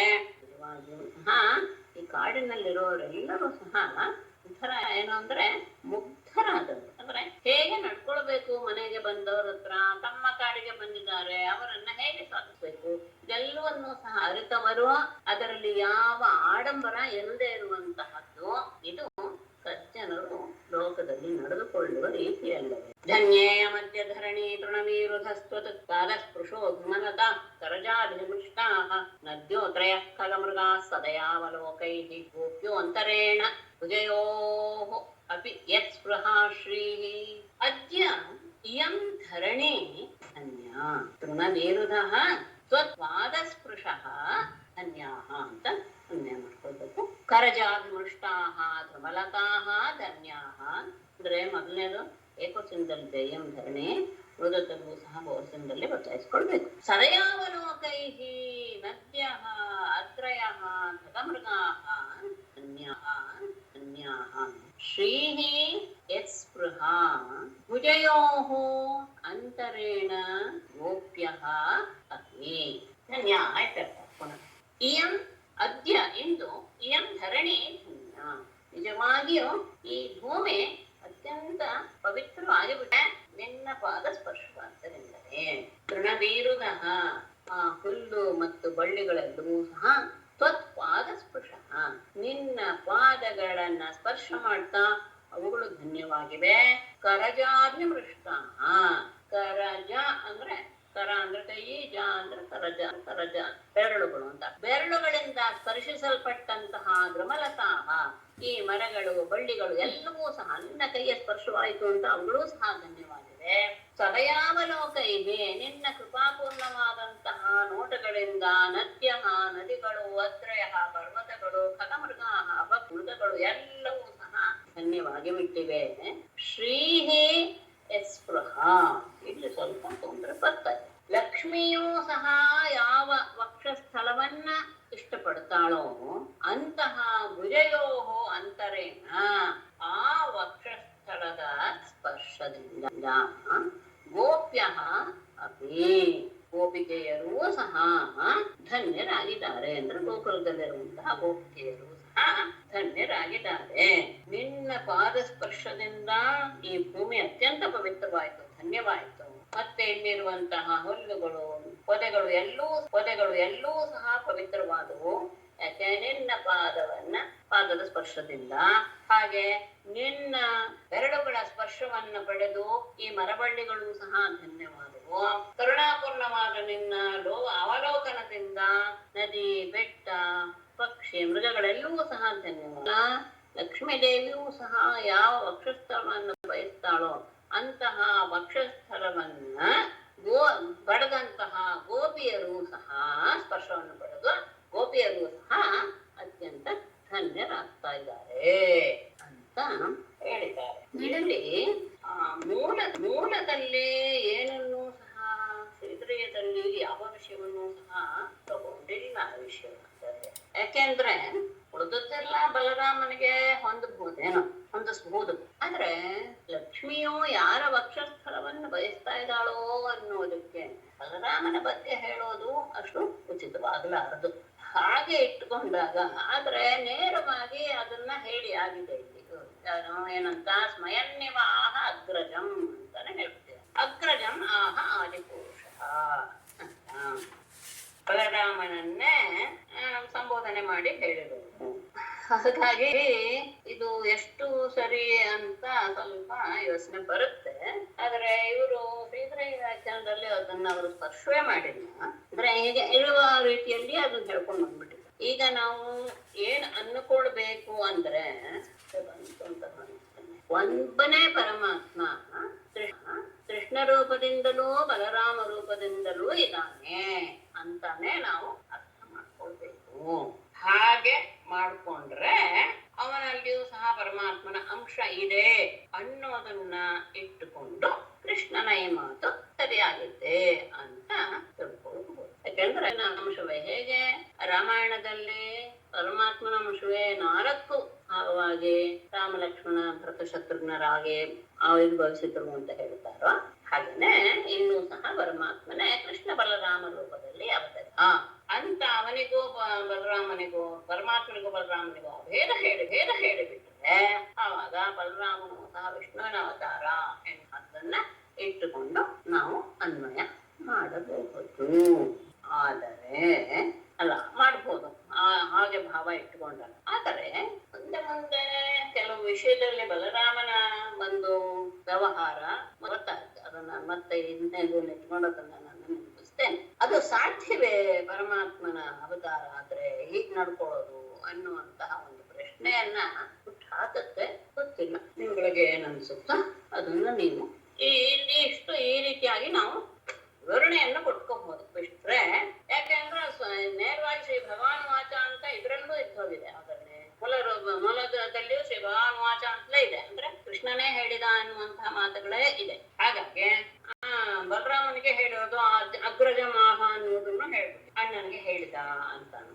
ಹಾಗಾಗಿ ಇಲ್ಲಿ ಸ್ವಲ್ಪ ಈ ತರದ ಒಂದು ತೊಡಕು ಬರುತ್ತೆ.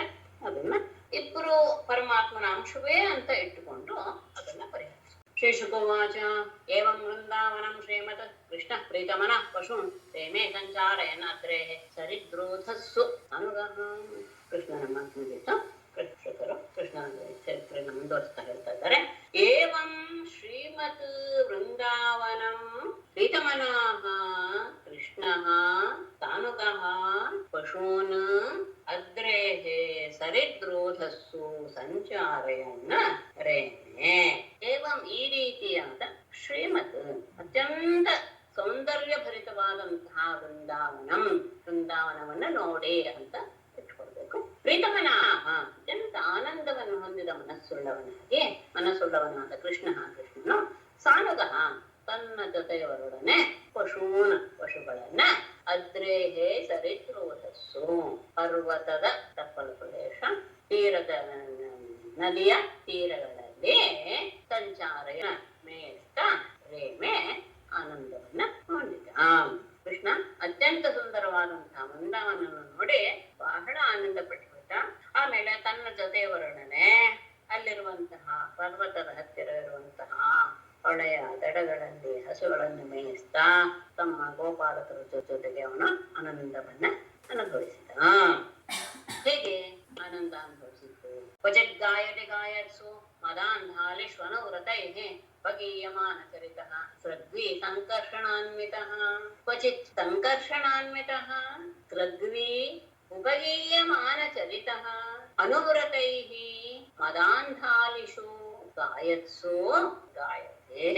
ಹೇಗೆ ಅವನು ಆನಂದ ಪಡ್ತಾ ಇದ್ದ ಅಂದ್ರೆ, ಕ್ವಚಿತ್ ಕೆಲವು ಬಾರಿ ಸಂಕರ್ಷಣಾನ್ವಿತಃ ಬಲರಾಮನ ಜೊತೆಗೆ ಸೇರಿಕೊಂಡು ಸೃಗ್ವಿ ವನಮಾಲೆಯನ್ನು ಧರಿಸಿದ ಅವನು ಉಪಗೀಯಮಾನ ಚರಿತಃ ತಮ್ಮ ಜೊತೆಯವರೆಲ್ಲರೂ ಸಹ ಕೃಷ್ಣನ ಪವಿತ್ರವಾದ ಕಾರ್ಯಗಳನ್ನ ಹೇಳ್ತಾ ಇರುವಂತಹ ಅವರಿಂದ ಹೇಳಲ್ಪಟ್ಟ ಕಾರ್ಯವುಳ್ಳವನಾಗಿ, ಅಂದ್ರೆ ಅವರೆಲ್ಲರೂ ಸಹ ಅವನ ವಿಷಯವನ್ನು ಪುನಃ ಹೇಳ್ತಾನೆ ಇದ್ದಾರೆ. ಹಾಗೆ ಇರುವಾಗ ಅನುವ್ರತೈಹಿ ತಮ್ಮನ್ನ ಹಿಂಬಾಲಿಸಿಕೊಂಡು ಬರ್ತಾ ಇರುವಂತಹ ಮದಾಂಧಾಲಿಷು ಅಂದ್ರೆ ಆ ಮಕರಂದವನ್ನ ಪಾನ ಮಾಡಿದಂತಹ ಆ ಭೃಂಗಗಳಲ್ಲೂ ಸಹ ದುಂಬಿಗಳಲ್ಲೂ ಸಹ ಗಾಯತ್ಸು ಹಾಡ್ತಾ ಇರುವಾಗ ಗಾಯತಿ ಇವನು ಸಹ ಅದರ ಹಾಗೆ ಹಾಡೋದಕ್ಕೆ ಶುರು ಮಾಡ್ತಾ ಇದ್ದ. ಪುಷ್ಪಪಾಣೆಯನ್ನು ಧರಿಸಿ ಬಲರಾಮನ ಜೊತೆಗೆ ಓಡಾಡ್ತಾ ಇದ್ದಾನೆ. ಜೊತೆಯಲ್ಲಿರುವಂತಹ ಗೋಪಾಲಕರೆಲ್ಲರೂ ಸಹ ಆತನ ವಿಷಯವನ್ನ ಪದೇ ಪದೇ ಹೇಳ್ತಾ ಇದ್ದಾರೆ. ಮರಿಸಿದ ದುಂಬೆಗಳು ಮೊಯ್ ಅಂತ ಹಾಡ್ತಾ ಇರುವಾಗ ಕೃಷ್ಣನೂ ಸಹ ಅವುಗಳನ್ನ ಅನುಸರಿಸಿ ಅವನು ಸಹ ಮೊಯ್ ಅಂತ ಹಾಡ್ತಾ ಇದ್ದ. ಅಂದ್ರೆ ಅವುಗಳನ್ನ ಅನುಸರಿಸಿ ತಾನೂ ಸಹ ದುಂಬಿಯ ಒಂದು ಭಾವವನ್ನು ಹೊಂದಿ ಅವುಗಳ ಜೊತೆ ತಾನೂ ಒಬ್ಬ ಎನ್ನುವ ರೀತಿಯಲ್ಲಿ ಅವನ ವ್ಯವಹಾರ ಮಾಡ್ತಾನೆ. ಕೆಲವು ಬಾರಿ ಕ್ವಚಿತ್ ಕಲಹಂಸಾನಾಂ ಅನುಕೂಜತೆ ಕೂಜಿತಂ ಅಭಿನೃತ್ಯತೆ ನೃತ್ಯಂತಂ ಬರ್ಹಿಣಂ ಆಸಯನ್ ಕ್ವಚಿತ್ ಕಲಹಂಸಾನಾಂ ಕೂಜಿತಂ ಅನುಕೂಜತೆ ನೃತ್ಯಂತಂ ಬರ್ಹಿಣಂ ಅಭಿನೃತ್ಯತೆ ನೃತ್ಯಂತಂ ಬರ್ಹಿಣಂ ಕ್ವಚಿತ್ ಹಾಸಯನ್ ಅಭಿನೃತ್ಯತೆ. ಕ್ವಚಿತ್ ಕೆಲವು ಬಾರಿ ಕಲಹಂಸಾನ ರಾಜಹಂಸಗಳೆಲ್ಲವೂ ಸಹ ಅವುಗಳ ಕೂಜಿತಂ ಕೂಗನ್ನ ಅನುಕೂಜತಿ ಇವನು ಸಹ ಅದನ್ನೇ ಅನುಸರಿಸಿ ಇವನು ಸಹ ಅವುಗಳ ಹಾಗೆ ಕೂಗೋದಕ್ಕೆ ಪ್ರಯತ್ನ ಪಡ್ತಾ ಇದ್ದ. ಕೆಲವು ಕಡೆ ನೃತ್ಯಂತಂ ಬರ್ಹಿಣಂ ನರ್ತನ ಮಾಡ್ತಾ ಇರುವಂತಹ ನವಿಲುಗರನ್ನು ನೋಡಿ ಕ್ವಚಿತ್ ಹಾಸೆಯನ್ನು ಎಲ್ಲರನ್ನೂ ಸಹ ಸಂತೋಷಪಡಿಸ್ತಾ ನಗಿಸ್ತಾ ಅಭಿನೃತ್ಯತಿ ಇವನು ಸಹ ನವಿಲುಗಳ ಹಾಗೆ ಇವನು ಸಹ ನರ್ತನ ಮಾಡೋದಕ್ಕೆ ಹೋಗ್ತಾ ಇದ್ದ. ಅಂದ್ರೆ ಇವನ್ನೆಲ್ಲ ಅರ್ಥ ಮಾಡ್ತಾ ಇರೋದು ನೋಡಿ ಎಲ್ಲರೂ ಸಹ ಆನಂದವನ್ನ ಪಡ್ತಾ ಇದ್ರು. ಎಲ್ಲರ ಮನಸ್ಸಿಗೂ ಸಂತೋಷವನ್ನು ಉಂಟು ಮಾಡುವ ರೀತಿಯಲ್ಲಿ ಇವನು ಆ ಹಂಸಗಳ ಹಾಗೆ ಕೂಗುವುದು, ಹಾಗೇನೆ ನವಿಲುಗಳ ಹಾಗೆ ನರ್ತನ ಮಾಡೋದು, ಈ ರೀತಿಯಾಗಿ ಎಲ್ಲರನ್ನು ಆನಂದ ಪಡಿಸ್ತಾ ತಾನು ಆನಂದವನ್ನು ಹೊಂದ್ತಾ ಇದ್ದ. ಮತ್ತೆ ಮೇಘ ಗಂಭೀರಯಾಮಾಚ ನಾಮಭಿರ್ದು ರಥಾನ್ ಪಶೂನ್ ವಚಿರ ವೈದ್ಯ ಪ್ರೀತ್ಯ ಗೋಗೋಪಾಲ ಮನೋಜ್ಞಯ. ಮೇಘ ಗಂಭೀರಯ ಗೋಗೋಪಾಲ ಮನೋಜ್ಞಯ ವಾಚ ದೂರಗಾನ ಪಶೂನ್ ನಾಮಭಿಃ ಕ್ವಚಿತ್ ಪ್ರೀತ್ಯ ಆಪಯತೆ. ಮೇಘ ಗಂಭೀರಯ ನೋಡದ ಹಾಗೆ ಅತ್ಯಂತ ಗಂಭೀರವಾದಂತಹ, ಮತ್ತೆ ಗೋಪಾಲ ಮನೋಜ್ಞಯ ಹಸುಗಳಿಗೂ ಗೋಪಾಲಕರಿಗೂ ಸಹ ಅತ್ಯಂತ ಮನಸ್ಸಿಗೆ ಹಿತವನ್ನು ಉಂಟು ಮಾಡುವ ವಾಚ ಮಾತಿನಿಂದ ದೂರಗಾನ್ ಪಶೂನ್ ದೂರಕ್ಕೆ ಹೋದಂತಹ ಹಸುಗಳನ್ನ ನಾಮಬಿಹಿ ಅವುಗಳ ಹೆಸರಿನಿಂದ ಕ್ವಚಿತ್ ಒಮ್ಮೊಮ್ಮೆ ಪ್ರೀತ್ಯ ಪ್ರೀತಿ ಪ್ರೀತಿಯಿಂದ ಅವುಗಳನ್ನ ಕರೀತಾ ಇದ್ದ. ಅವುಗಳು ದೂರ ಹೋಗ್ಬಿಟ್ಟಾಗ ತನ್ನ ಮಧುರವಾದ ಧ್ವನಿಯಿಂದ, ಅದು ಹೇಗೆ ತುಂಬಾ ಇದೆಲ್ಲ ಪೇಲವಾಗಿ ಅಲ್ಲ, ಮೇಘ ಗಂಭೀರವಾದಂತಹ ಧ್ವನಿಯಿಂದ ಅವುಗಳ ಹೆಸರನ್ನ ಹಿಡಿದು ಕರೀತಿದ್ದ. ಆ ಧ್ವನಿಯೇ ಅವನ ಧ್ವನಿಯೇ ಹಸುಗಳಿಗೆ ಮತ್ತು ಗೋಪಾಲಕರಿಗೆ ಬಹಳ ಆನಂದವನ್ನು ಉಂಟು ಮಾಡುವಂತ ಆಯ್ತು. ಚಕೋರ ಕ್ರೌಂಚ ಚಕ್ರಾಹ ಭಾರದ್ವಾಜ ಶಬರ್ಹಿಣ ಅನುರೌತಿ ಸ್ಮ ಸತ್ವಾನಾಂ ಭೀತವದ್ವ್ಯಾಘ್ರ ಸಿಂಹಯೋಃ. ಚಕೋರ ಕ್ರೌಂಚ ಚಕ್ರಾಹ ಭಾರದ್ವಾಜಾನ್ ಬರ್ಹಿಣಃ ಅನುರೌತೆ ವ್ಯಾಘ್ರ ಸಿಂಹಯೋಃ ತತ್ವಾನಾಂ ಭೀತವತ್ ಅನುಕರೋತಿ ಅಂತ ಹೇಳ್ಬೇಕಷ್ಟೆ. ಚಕೋರ ಎಲ್ಲ ಪಕ್ಷಿಗಳು, ಚಕೋರ, ಕ್ರೋಂಚ, ಚಕ್ರವಾಕ, ಚಕ್ರಾಪ ಅಂದ್ರೆ ಚಕ್ರವಾಕ, ಭಾರದ್ವಾಜ ಅನ್ನೋದೊಂದು ಪಕ್ಷಿ, ಆಮೇಲೆ ಇವುಗಳನ್ನು ಮತ್ತು ಬರ್ಹಿಣ ಅಂದ್ರೆ ನವಿಲು, ಈ ಎಲ್ಲ ಪಕ್ಷಿಗಳ ಧ್ವನಿಯನ್ನು ಅನುರೋಪಿ ಇವನು ಸಹ ಅನುಸರಿಸ್ತಾ ಇದ್ದ. ಅವುಗಳೆಲ್ಲ ಕೂಗ್ತಾ ಇದ್ದ ಹಾಗೆ ಅವುಗಳ ಕೂಗ್ಗಳ ಹಾಗೆ ಇವನು ಸಹ ಕೂಗಿ ಅನುಕರಣೆ ಮಾಡ್ತಾ ಇದ್ದ. ಮತ್ತೆ ವ್ಯಾಘ್ರ ಸಿಂಹಯೋಹೋ ಆ ಹುಲಿಗಳು ಸಿಂಹಗಳು ಬಂದ ರೀತಿಯಲ್ಲಿ ಅವುಗಳು ಹಾಗೆ ಗರ್ಜಿಸ್ತಿದ್ದ. ಅಷ್ಟೇ ಅಲ್ಲ, ಸತ್ವಾನಾಂ ಭೀತವತ್ತು ಆ ಜೀವಿಗಳಿಗೆ, ಉಳಿದ ಜೀವಿಗಳಿಗೆ ಅದನ್ನ ಹೇಗೆ ಹೆದರಿಕೆ ಉಂಟು ಮಾಡೋದು ಯಾವುದು ಆ ಹುಲಿ ಸಿಂಹಗಳು, ಆ ಗರ್ಜನೆಯಿಂದ ಜೀವಿಗಳಿಗೆ ಹೆದರಿಕೆ ಆದ ರೀತಿಯಲ್ಲಿ ಇವನು ಸಹ ಆ ಹೆದರಿಕೆಯನ್ನ ತನ್ನಲ್ಲಿ ಪ್ರಕಟಪಡಿಸ್ತಾ ಇದ್ದ. ಆ ಪಕ್ಷಿಗಳ ಕೂಗುಗಳನ್ನ ಅನುಸರಿಸಿ ಇವನು ಕೂಗ್ತಾ ಇದ್ದ. ಹುಲಿ ಸಿಂಹಗಳ ಹಾಗೆ ಗರ್ಜನೆ ಮಾಡೋದಲ್ದೆ ಆ ಗರ್ಜನೆಯನ್ನ ಕೇಳಿದಾಗ ಹೇಗೆ ಜೀವಿಗಳಿಗೆ ಹೆದರಿಕೆ ಉಂಟಾಗುತ್ತೋ ಆ ಹೆದರಿಕೆಯ ಭಾವವನ್ನು ಸಹ ಪ್ರಕಟಪಡಿಸ್ತಾ ಇದ್ದ.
पादसंवाहनं चक्रुः केचित् तस्य महात्मनः अपरे हतपाप्मानः वचनैः समवीजयन् केचित् तस्य महात्मनः पादसंवाहनं चक्रुः अपरे ಹತಪಾಪ್ಮಾನಃ ವ್ಯಜನೈಃ ಸಮವೇಜಯನ್ ಅಂತ ಸಂದರ್ಭದಲ್ಲಿ ಕೇಚಿತ್ ಕೆಲವರು ತಸ್ಯ ಮಹಾತ್ಮನಃ ಅಂತಹ ಮಹಾತ್ಮನಾದ ಕೃಷ್ಣನ ಪಾದ ಸಂವಾಹನಂ ಚಕ್ರುಹೋ ಪಾದ ಒತ್ತೋದು ಇತ್ಯಾದಿ ಅವನಿಗೆ ನೀವೋದು ಕಾಲುಗಳನ್ನು ನೇಯೋದು ಒತ್ತೋದು ಇತ್ಯಾದಿ ಆಯಾಸ ಪರಿಹಾರಕವಾದಂತಹ ಕೆಲಸಗಳನ್ನು ಕೆಲವರು ಮಾಡ್ತಾ ಇದ್ರು.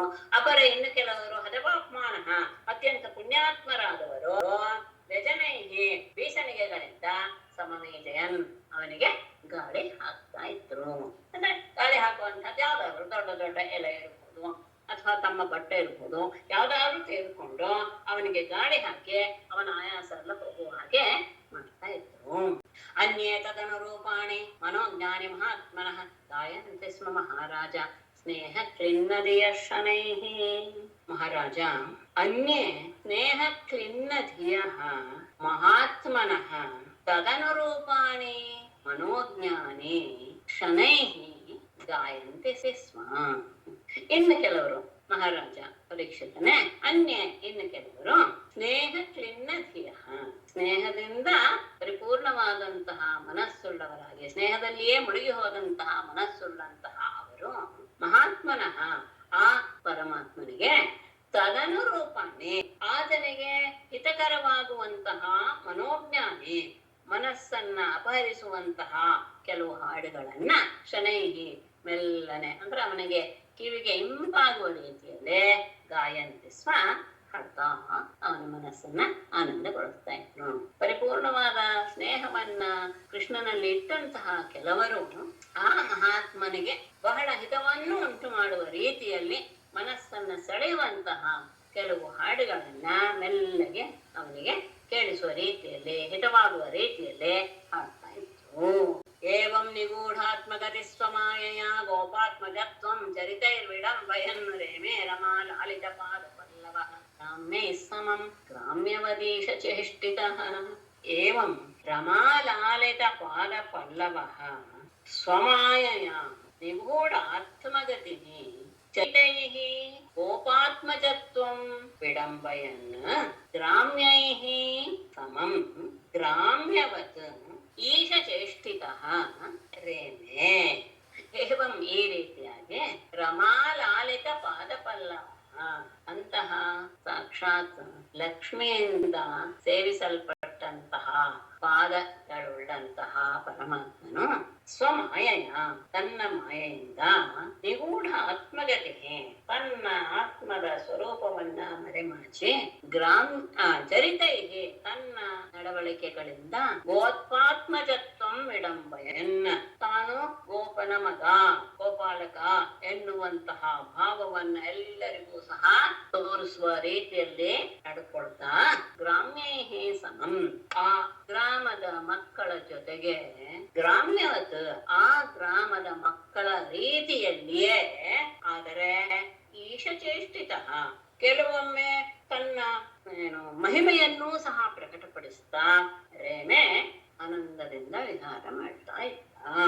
ಯದ್ಯಪಿ ಸಾಕ್ಷಾತ್ ಲಕ್ಷ್ಮಿಯೇ ಅವನ ಪಾದವನ್ನ ಸೇವೆ ಮಾಡುವಂಥವನು ಅಂಥವನು ತನ್ನ ಮಾಯೆಯಿಂದ ತನ್ನ ನಿಜವಾದ ಪರಮಾತ್ಮನ ಭಾವವನ್ನ ಮರೆಮಾಚಿ ಮತ್ತೆ ತನ್ನ ನಡವಳಿಕೆಗಳಿಂದ ತಾನು ಒಬ್ಬ ಗೋಪಾಲಕನೇ ಎನ್ನುವ ಭಾವವನ್ನ ಎಲ್ಲರಿಗೂ ಸಹ ತೋರಿಸ್ತಾ ಆ ಗ್ರಾಮ್ಯ ಹುಡುಗರಿಗೆ ಹಳ್ಳಿಯ ಹುಡುಗರ ಜೊತೆಗೆ ತಾನೂ ಸಹ ಒಬ್ಬ ಗೋಪಾಲಕನ ಹಾಗೆ ವ್ಯವಹಾರ ಮಾಡ್ತಾ ಆದ್ರೆ ಸಂದರ್ಭ ಬಂದಾಗ ತನ್ನ ಮಹಿಮೆಯನ್ನೂ ಸಹ ಪ್ರಕಟಪಡಿಸ್ತಾ ಆ ಮಕ್ಕಳ ಜೊತೆಗೆ ಗೋಕುಲದಲ್ಲೇ ವಿಹಾರ ಮಾಡ್ತಾ ಇದ್ದ, ವೃಂದಾವನದಲ್ಲಿ ವಿಹಾರ ಮಾಡ್ತಾ ಇದ್ದ. ಶ್ರೀರಾಮ ನಾಮ ಗೋಪಾಲ ಗ್ವಾಮಕೇಶವಯೋ ಸಖ ಸುಬಲಸ್ತೋಕ ಕೃಷ್ಣಾದ್ಯಾಹ ಗೋಪಾ ಪ್ರೇಮ್ನಾಯದಮಬ್ರುವನ್. ಹೀಗೆ ಅವರು ಪ್ರತಿದಿನ ಹೋಗ್ತಾ ಇದ್ದಾಗ ಒಂದು ದಿನ ರಾಮಕೇಶವಯೋ ಸಖ ಶ್ರೀರಾಮ ನಾಮ ಗೋಪಾಲ ಸುಬಲಸ್ತೋಕ ಕೃಷ್ಣಾದ್ಯಾಹ ಗೋಪಾಹ ಪ್ರೇಮ್ನಾ ಇದಂ ಅಬ್ರುವನ್. ರಾಮಕೇಶವಯೋ ಬಲರಾಮಕೃಷ್ಣರಿಗೆ ಸಖ ಸ್ನೇಹಿತನಾದಂತಹ ಶ್ರೀರಾಮ ನಾಮ ಗೋಪಾಲ. ಶ್ರೀರಾಮ ಎನ್ನುವಂತಹ ಒಬ್ಬ ಗೋಪಾಲ, ಅವನ ಜೊತೆಗೆ ಸುಬಲ ಸ್ತೋಕ ಕೃಷ್ಣಾತ್ಯಾಹ ಗೋಪಾಹ. ಸುಬಲ ಸ್ತೋಕ ಕೃಷ್ಣ.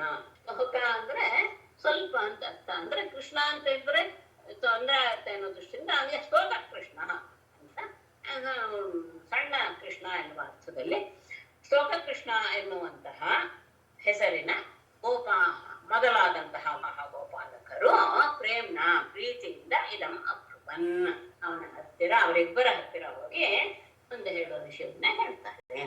ಶ್ರೀರಾಮ ಎನ್ನುವನು ರಾಮಕೃಷ್ಣ, ಅದು ತುಂಬಾ ಮುಂದೆನೂ ಬರ್ತಾನ ಶ್ರೀರಾಮ ಎನ್ನುವನು. ರಾಮ ಮತ್ತು ಕೃಷ್ಣರಿಗೆ ಬಹಳ ಪ್ರೀತಿಪಾತ್ರನಾದಂಥವನು. ಅಷ್ಟೇ ಅಲ್ಲ, ಅವನ ಜೊತೆಗೆ ಸುಬಲ ಸ್ತೋಕ ಕೃಷ್ಣ ಮೊದಲಾದಂತಹ ಕೆಲವು ಗೋಪಾಲಕರು ಸಹ ಬಂದು ರಾಮಕೃಷ್ಣನಿಗೆ ಪ್ರೀತಿಯಿಂದ ಈ ಮಾತನಾಡ್ತಾರೆ. ರಾಮ ರಾಮ ಮಹಾವಾಹೋ ಕೃಷ್ಣ ದುಷ್ಟ ನಿವರ್ಹಣ ಇತೋ ವಿದೂರೆ ಸಮಹಧ್ವನಂ ತಾಲಾಲಿ ಸಂಕುಲಂ. ರಾಮ ರಾಮ ಮಹಾಬಾಹೋ ಕೃಷ್ಣ ದುಷ್ಟ ನಿವರ್ಹಣ ಇತಃ ಅವಿದೂರೆ ತಾಲಾಲಿ ಸಂಕುಲಂ ಸುಮಹಧ್ವನಂ ಅಸ್ತಿ ಇತ್ಯರ್ಥ. ರಾಮ ರಾಮ ಮಹಾಬಾಹು, ಪರಾಕ್ರಮಶಾಲಿಯಾದ. ಮಹಾಬಾಹು ಅಂದರೆ ಪರಾಕ್ರಮವನ್ನು ಹೊಂದಿರುವಂತಹ, ಅದು ಬಲವಾನಿಗೆ ಅನ್ವಯ. ಆಮೇಲೆ ಕೃಷ್ಣ ದುಷ್ಟ ನಿವರ್ಹಣ, ಕೃಷ್ಣನೇ ದುಷ್ಟರನ್ನೆಲ್ಲ ನಾಶ ಮಾಡುವಂತಹವನೇ. ರಾಮನಿಗೂ ಸಂಬೋಧನೆ, ಕೃಷ್ಣನಿಗೂ ಸಂಬೋಧನೆ ಮಾಡಿ ಅವ್ರು ಹೇಳ್ತಾರೆ, ಇತಃ ಇಲ್ಲಿಂದ ಅವಿದೂರೆ ಬಹಳ ಹತ್ತಿರದಲ್ಲಿ ತಾಲಾಲಿ ಸಂಕುಲಂ ತಾಳೆಯ ಮರಗಳಿಂದ ತುಂಬಿದಂತಹ ಸುಮಹದ್ವನಂ ಅಸ್ತಿ, ಒಂದು ದೊಡ್ಡ ಒಂದು ವನ ಇದೆ. ತಾಳೆಯದೇ ವನ, ತಾಳೆ ಮರಗಳೇ ಅಲ್ಲಿವೆ. ಅಂತಹ ಒಂದು ದೊಡ್ಡ ವನ ಇಲ್ಲಿಗಿಂತ ಸ್ವಲ್ಪ ದೂರದಲ್ಲಿ ಇದೆ. ಏನು ವಿಷಯ? ಫಲಾನಿ ತತ್ರ ಭೂರಿಣಿ ಪತಂತಿ ಪತಿತಾನಿ ಚ ಸಂತಿ ಕಿಂತು ಅವರುದ್ಧಾನಿ ಧೇನುಕೇನ ಧುರಾತ್ಮನ. ತತ್ರ ಭೂರಿಣಿ ಫಲಾನಿ ಪತಂತಿ ಪತಿತಾನಿ ಚ ಕಿಂತು ದುರಾತ್ಮನ ಧೇನುಕೇನ ಅವರುದ್ಧಾನಿ ಸಂತಿ. ಏನಾಗಿದೆ? ತತ್ರ ಅಲ್ಲಿ ಆ ತಾಳೆಯ ವನದಲ್ಲಿ ಭೂರೇಣಿ ಫಲಾನಿ ಬಹಳ ಹೆಚ್ಚಿನ ಸಂಖ್ಯೆಯ ಹಣ್ಣುಗಳು ಪತಂತಿ ಬೀಳ್ತಾ ಇವೆ. ಅಷ್ಟೇ ಎಲ್ಲ ಪತಿತಾಂಚ ಬಿದ್ದು ಇವೆ, ಬೀಳ್ತಾನೆ ಈಗಲೂ ಬೀಳ್ತಾ ಇವೆ, ಮೊದಲೆಂದು ಬಿದ್ದಿವೆ. ಕಿಂತು ಆದರೆ ದುರಾತ್ಮನ ಧೇನುಕೆನ್ನ ಅತ್ಯಂತ ದುಷ್ಟನಾದಂತಹ ಧೇನುಕ ಎನ್ನುವಂತಹ ಒಬ್ಬನಿಂದ ಅವರುದ್ಧಾನೆ ಸಂತಿ, ಅಲ್ಲಿ ಅದನ್ನು ಅವನು ತಡೆ ಹಿಡಿದು ಬಿಟ್ಟಿದ್ದಾನೆ. ಯಾರು ಅಲ್ಲಿಗೆ ಬರದೇ ಇರುವ ಹಾಗೆ, ಅದನ್ನು ಮುಟ್ಟದೇ ಇರುವ ಹಾಗೆ ಮಾಡಿ ಬಿಟ್ಟಿದ್ದಾನೆ. ತಾಳೆಯ ಮರದ ಹಣ್ಣುಗಳು ಬೀಳ್ತಾ ಇವೆ, ಬಿದ್ದು ಇವೆ. ಆದ್ರೆ ಅಲ್ಲಿಯೇ ಇರುವಂತಹ ಧೇನುಕ ಎನ್ನುವಂತಹ ಒಬ್ಬ ರಾಕ್ಷಸ ಆ ಹಣ್ಣುಗಳನ್ನ ಮುಟ್ಟದೇ ಇದ್ದ ಹಾಗೆ ತಡೆದು ಬಿಟ್ಟಿದ್ದಾನೆ. ಏನು, ಯಾವ ರೂಪದಲ್ಲಿದ್ದಾನೆ? ಸೋತಿವೇದ್ಯೋ ಅಸುರೋ ರಾಮ ಹೇ ಕೃಷ್ಣ ಖರರು ಭದ್ರಕ್ ಆತ್ಮತುಲ್ಯ ಬಲ ಹಿರಣ್ಯೈ ಜ್ಞಾತಿಭಿಃ ಬಹುಭಿಃ ವೃತಃ. ರಾಮ, ಹೇ ರಾಮ ಕೃಷ್ಣ ಅತಿವೀರ್ಯಃ ಸಹ ಅಸುರಃ ಖರರೂಪಧೃಕ್ ಆತ್ಮತುಲ್ಯ ಬಲೈಃ ಅನ್ಯೈಃ ಬಹುಭಿಃ ಜ್ಞಾತಿಭಿಃ ವೃತಃ. ರಾಮ ಮತ್ತು ಕೃಷ್ಣರೇ, ಅತಿವೀರ್ಯಃ ಸಹ ಅತ್ಯಂತ ಬಲಶಾಲಿಯಾದಂತಹ ಅವನು ಖರ ರೂಪಧೃಕ್ ಕತ್ತೆಯ ರೂಪವನ್ನ ಅವನು ಧರಿಸಿದ್ದಾನೆ.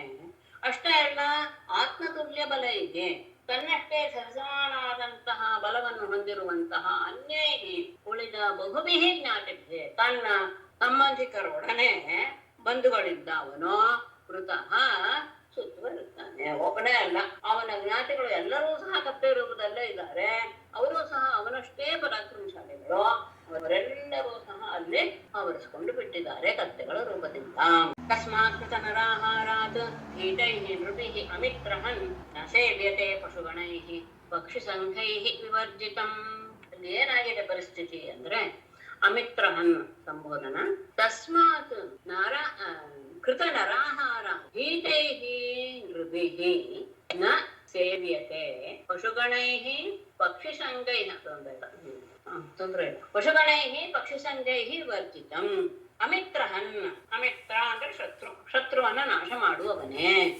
ತಸ್ಮಾತ್ ಅಂತಹ ಕೃತ ನರಾಹಾರಾತ್ ಅವನು ನರಭಕ್ಷಕ, ಬೇರೆ ಮನುಷ್ಯರನ್ನೇ ಆಹಾರವನ್ನಾಗಿ ಹೊಂದಿರುವಂತಹ ಅವನಿಂದ ಭೀತೈಹಿ ನೃಭಿಹಿ ಹೆದರಿದಂತಹ ಮನುಷ್ಯರಿಂದ ನ ಸೇವ್ಯತೆ, ಅಲ್ಲೇ ಯಾರು ಆ ಕಡೆ ಹೋಗೋದೇ ಇಲ್ಲ, ಅವನವನ್ನ ಯಾರು ಪ್ರವೇಶ ಮಾಡೋದಿಲ್ಲ. ಅಷ್ಟೇ ಅಲ್ಲ, ಆ ವನ ಪಶುಗಣೈ ಪಕ್ಷಿಸಂಗೈ ವರ್ಜಿತಂ. ಪಶುಗಳೂ ಸಹ, ಪಶುಗಳ ಸಮೂಹವಾಗಲಿ ಪಕ್ಷಿಗಳ ಸಮೂಹವಾಗಲಿ ಅವುಗಳಿಂದಲೂ ಸಹ ವಿವರ್ಜಿತಂ, ರಹಿತವಾಗಿದೆ. ಮನುಷ್ಯರು ಮಾತ್ರವಲ್ಲ, ಪಶುಗಳು ಸಹ ಅಲ್ಲಿ ಹೋಗಲ್ಲ, ಪಕ್ಷಿಗಳೂ ಸಹ ಅಲ್ಲಿ ಹೋಗಲ್ಲ. ಯಾಕಂದ್ರೆ ಅದೇನಕ ಮನುಷ್ಯರನ್ನ ಆಹಾರವನ್ನ ಮಾಡ್ಕೊಂಡ್ಬಿಟ್ಟಿದ್ರಿಂದ ಮನುಷ್ಯರು ಸಹ ಅದನ್ನ ಆ ವನವನ್ನ ಪ್ರವೇಶ ಮಾಡೋದಿಲ್ಲ. ಪಶುಗಳು ಹೋಗಲ್ಲ, ಪಕ್ಷಿಗಳು ಸಹ ಹೋಗಲ್ಲ. ಆದರೆ ಅಲ್ಲಿರುವ ಹಣ್ಣುಗಳು ಮಾತ್ರ ಅತ್ಯಂತ ಅದ್ಭುತವಾಗಿದೆ. ವಿದ್ಯಂತೆ ಅಭುಕ್ತ ಪೂರ್ವಾಣಿ ಫಲಾನಿ ಸುರಭೀಣಿ ಚ ಯಶವೈ ಸುರಭಿರ್ಗಂತಹ ವಿಶೂಚೇನೋ ಅವಗೃಹ್ಯತೆ. ಅಭುಕ್ತ ಪೂರ್ವಾಣಿ ಸುರಭೀಣಿ ಫಲಾನಿ ಚ ವಿದ್ಯಂತೆ ವಿಶೂಚೀನಃ ಸುರಭಿಃ ಗಂಧಃ ಏಷಃ ಅವಗೃಹ್ಯತೆ ವೈ. ಅಭುಕ್ತ ಪೂರ್ವಾಣಿ, ಇಲ್ಲಿಯವರೆಗೂ ಸಹ ತಿನ್ನದೇ ಇರುವ, ಯಾರು ಸಹ ನಾವು ತಿಂದೇ ಇಲ್ಲ ಅಂತಹ ಫಲಾನಿ, ಫಲಗಳು ಎಂಥದ್ದು? ಸುರಭೀಣಿ ಫಲಾನಿ ವಿದ್ಯಂತೆ, ಅತ್ಯಂತ ಸುಗಂಧಮಯವಾದಂತಹ ಹಣ್ಣುಗಳು ಅಲ್ಲಿ ಇವೆ. ಅದು ನಮಗೆ ಆ ವಾಸನೆಯಲ್ಲೇ ಗೊತ್ತಾಗಿದೆ. ವಿಶೂಚೀನಃ, ಅದು ನಮ್ಮನ್ನ ಸೆಳಿತಾ ಇದೆ, ತನ್ನ ಸುಗಂಧದಿಂದ ಸೆಳಿತಾ ಇರುವಂತಹ ಸುರಭಿ ಗಂಧ ಏಷಃ, ಅತ್ಯಂತ ಮಧುರವಾದಂತಹ ಪರಿಮಳವೂ ಸಹ ಅವಗೃಹ್ಯತೆ ವೈ, ನಮಗೆ ಗೊತ್ತಾಗ್ತಾ ಇದೆ ಅಲ್ವೇ. ಅಲ್ಲಿ ದೊರೆಯುವಂತಹ ಸುಗಂಧಮಯ ಹಣ್ಣುಗಳು, ನಾವಿಲ್ಲಿವರೆಗೂ ತಿನ್ನದೇ ಇರುವಂತಹ ಹಣ್ಣುಗಳು, ನೋಡು ಆ ಹಣ್ಣುಗಳ ವಾಸನೆ ನಮ್ಮನ್ನ ಹೇಗೆ ಸೆಳೀತಾ ಇದೆ ಅಂತ ಎಲ್ಲರಿಗೂ ಸಹ ಹೇಳ್ತಾ ಇದ್ದಾರೆ. ಪ್ರಯಚ್ಛತಾಯನ ಕೃಷ್ಣ ಗಂಧಲೋಭಿತ ಚೇತಸಾಂ ವಾಂಛಾ ಅಸ್ತಿ ಮಹತಿ ರಾಮ ಗಮ್ಯತಾಮಿತಿ ರೋಚತೆ. ಕೃಷ್ಣ ಗಂಧಲೋಭಿತ ಚೇತಸಾಂ ನಃ ತಾನಿ ಪ್ರಯಚ್ಛ ರಾಮ ಮಹತೀ ವಾಂಛಾ ಅಸ್ತಿ ಇತಿ ರೋಚತೆ ಗಮ್ಯತಾಂ. ಕೃಷ್ಣನೇ ಗಂಧಲೋಭಿತ ಚೇತಸಾಂ, ಅದರ ಆ ಸುಗಂಧವೇ ನಮ್ಮ ಮನಸ್ಸನ್ನ ಸೆಳೆದು ಬಿಟ್ಟಿದೆ. ಅಂತಹ ನಹ ನಮಗೆ ತಾನೇ ಪ್ರಯಚ್ಛ, ಆ ಹಣ್ಣುಗಳನ್ನ ಕೊಡು, ಅಂದ್ರೆ ಹಣ್ಣುಗಳನ್ನ ನಾವು ತಿನ್ನೋ ಹಾಗೆ ಮಾಡು. ರಾಮನೇ ಮಹತೀ ವಾಂಛಾ ಅಸ್ತಿ, ನಮಗೆ ಬಹಳ ಆಸೆ ಆಗಿಬಿಟ್ಟಿದೆ. ಯಹಿ ರೋಚತೆ, ಇದು ಉಚಿತ ಅನ್ಸಿದ್ರೆ, ನಿನಗೆ ಯೋಗ್ಯ ಅನ್ಸಿದ್ರೆ ಗಮ್ಯತಾಂ, ಅಲ್ಲಿಗೆ ಹೋಗೋಣ. ಅಂದ್ರೆ ಆ ವನಕ್ಕೆ ಹೋಗಿ ಅವನನ್ನು ನಾಶ ಮಾಡಿ ಆ ಹಣ್ಣುಗಳನ್ನೆಲ್ಲ ನಾವು ತಿನ್ಬೇಕು ಅನ್ನಿಸ್ತಾ ಇದೆ. ಯಾಕೆಂದ್ರೆ ಆ ಸುಗಂಧ ಅನ್ನೋದು ನಮ್ಮ ಮನಸ್ಸನ್ನ ಸೆಳೀತಾ ಇದೆ. ಹಾಗಾಗಿ ಆ ಹಣ್ಣನ್ನ ತಿನ್ನುವ ಹಾಗೆ ಆ ಹಣ್ಣುಗಳನ್ನ ನಮಗೆ ಕೊಡು ಅಂದ್ರೆ ತಗೊಳ್ಳುವ ಹಾಗೆ ನೀನು ಅನುಗ್ರಹ ಮಾಡಬೇಕು. ರಾಮನನ್ನ ವಿಶೇಷವಾಗಿ ಪ್ರೇರೇಪಿಸ್ತಾರೆ. ನಮಗೆ ಅದ್ರ ಬಗ್ಗೆ ತುಂಬಾ ಆಸೆ ಆಗ್ಬಿಟ್ಟಿದೆ. ನಿನಗೆ ಇಷ್ಟ ಆಗತ್ತೆ, ಯೋಗ್ಯ ನಮ್ಮ ಮಾತು ಅಂತ ಅನ್ಸಿದ್ರೆ ಅಲ್ಲಿಗೆ ಹೋಗೋಣ. ಸಂದರ್ಭವನ್ನ ಹೇಗೆ ಅವನಿಗೆ ಅದು ತಿರುವಾಯಿತು, ತಿರುಗಿ ಹೋಯಿತು ಅನ್ನೋದನ್ನ ಆಗುತ್ತೆ. ಮತ್ತೆ ಆತನ ಸ್ಥಿತಿಯನ್ನು ಸಹ ಗಮನಿಸ್ತೀವಿ. ಆದ್ಮೇಲೆ ಎಲ್ಲರೂ ಸಹ ಮನೆಗೆ ಹೋಗಿ ಹಿಂದೆ ನಡೆದಂತಹ ಒಂದು ವರ್ಷದ ಹಿಂದೆ ನಡೆದಂತಹ ವಿಷಯವನ್ನ ಇವತ್ತೇ ನಡೆದ ರೀತಿಯಲ್ಲಿ ಹೇಳಿದ್ರು. ಇದಾದ್ಮೇಲೆ ಎಲ್ಲರೂ ಸಹ ದೊಡ್ಡವರಾದ್ದರಿಂದ ಅವರಿಗೆಲ್ಲ ಹಸುಗಳನ್ನ ಮೇಯಿಸುವಂತಹ ಒಂದು ಸಾಮರ್ಥ್ಯ ಮತ್ತು ಸಿಕ್ಕಿದ್ರಿಂದ ಈಗ ಅವರಿಗೆ ಒಂದು ದೊಡ್ಡ ಜವಾಬ್ದಾರಿ ಬಂದ ಹಾಗೆ ಅವರೆಲ್ಲರೂ ಸಹ ಇವರೆಲ್ಲರೂ ಪಶುಪಾಲಕರು ಎನ್ನುವಂತಹ ಒಂದು ಗೌರವಕ್ಕೆ ಎಲ್ಲರೂ ಪಾತ್ರರಾದರು. ಅವರು ತಮ್ಮ ಗೆಳೆಯರ ಜೊತೆಗೆ ಹೋಗಿಕೊಂಡು ರಾಮ ಮತ್ತು ಕೃಷ್ಣರಿಗೂ ತಮ್ಮ ಪಾದಸ್ಪರ್ಶದಿಂದ ವೃಂದಾವನವನ್ನೆಲ್ಲ ಪವಿತ್ರಗೊಳಿಸ್ತಾ ಇದ್ರು. ಪರಮಾತ್ಮ ಕೊಳಲು ಹಸುಗಳ ಹಿಂದೆ ಬಲರಾಮನ ಜೊತೆಗೆ ಹೊರಟ, ಗೋಪಾಲಕರೆಲ್ಲ ಅವನ ಕೀರ್ತಿಯನ್ನು ಮಾಡ್ತಾ ಜೊತೆಯಲ್ಲಿ ಬರ್ತಾ ಇದ್ದಾರೆ. ಕೃಷ್ಣನಿಗೆ ಅಲ್ಲಿ ಎಲ್ಲ ವೃಂದಾವನದ ಪವಿತ್ರವಾದಂತಹ ಸ್ಥಳವನ್ನು ನೋಡಿ ಎಲ್ಲ ಕಡೆ ಬೇಕು ಎನ್ನುವಂತಹ ಮನಸ್ಸು ಆಯಿತು. ಎಲ್ಲ ಹೂವುಗಳು ಮರದಲ್ಲಿ ಅದ್ಭುತವಾಗಿ ಮನಸ್ಸನ್ನ ಸೆಳೆಯುವ ಹಾಗೆ ಇದೆ. ಭ್ರಮರ ಮೃಗ ಪಕ್ಷಿಗಳೆಲ್ಲವೂ ಸಹ ಅಲ್ಲೇ ತಮ್ಮ ತಮ್ಮ ಚಾತುರ್ಯವನ್ನು ಪ್ರದರ್ಶನ ಮಾಡ್ತಾ ಇವೆ. ಅಲ್ಲಿ ಅದ ನೀರು ಹೇಗಿದೆ ಅನ್ನೋದನ್ನ ಅದ್ಭುತವಾಗಿ ಹೇಳಿದ್ದಾರೆ. ಸಜ್ಜನರ ಮನಸ್ಸಿನ ಅಂತಹ ಆ ನೀರಿನ ಮೇಲೆ ಬೀಸುವ ಗಾಳಿ ತಂಪಾಗಿರುತ್ತೆ. ಆ ನೀರಿನಲ್ಲಿರುವಂತಹ ಕಮಲದ ಸುಗಂಧವನ್ನು ಸಹ ತೆಗೆದು ಅದು ಬರ್ತಾ ಇದೆ. ಇದನ್ನೆಲ್ಲ ನೋಡಿದ್ರೆ ಬಹಳ ಮತ್ತೆ ಮರಗಳು ಇನ್ನು ಚಿಗುರಿನಿಂದ ತುಂಬಿದೆ. ಹೂ ಹಣ್ಣುಗಳ ಭಾರದಿಂದ ಕೊಂಬೆಗಳು ಬಗ್ಗಿವೆ. ಬಗ್ಗಿ ಹೇಗಿದೆ ಅಂದ್ರೆ ಭೂಮಿಯ ಸ್ಪರ್ಶಿಸ್ತಾ ಇದೆಯೋ ಅನ್ನುವ ಹಾಗೆ ಇದೆ. ಅದು ಹೇಗೆ ಕಾಣಿಸ್ತಾ ಇದೆ ಅಂದ್ರೆ ಬಂದಂತಹ ಕೃಷ್ಣನ ಪಾದಗಳಿಗೆ ನಮಸ್ಕಾರ ಮಾಡ್ತಾ ಇದೆಯೋ ಎನ್ನುವ ಹಾಗೆ ಮಾತು ಮಾತಾಡ್ತಾ ಇದೆ. ಇಂತಹ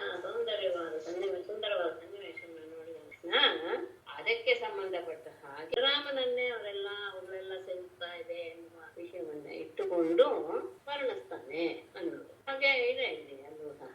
ಹಾಗಾಗಿ ಬಲರಾಮನನ್ನ ಇಲ್ಲಿ ಪ್ರಧಾನವಾಗಿ ಇಟ್ಕೊಂಡು ಅಂದ್ರೆ ಆತನು ಸಹ ಪರಮಾತ್ಮನ ಅಂಶವೇ ಎನ್ನುವಂತಹ ಭಾವ. ಈ ನೀನು ದೇವತೆಗಳೆಲ್ಲ ನೀನು ಶ್ರೇಷ್ಠ ಹಾಗೆ ನಿನ್ನನ್ನ ಈ ಮರಗಳೆಲ್ಲೂ ಸಹ ತಮ್ಮಲ್ಲಿರುವಂತಹ ಪೂಜೆಗೆ ಅರ್ಹವಾದಂತಹ ವಸ್ತುಗಳನ್ನೆಲ್ಲ ತಂದು ನಿನ್ನ ಪಾದ ಕಮಲಗಳಿಗೆ ಅರ್ಪಿಸ್ತಾ ಇವೆ.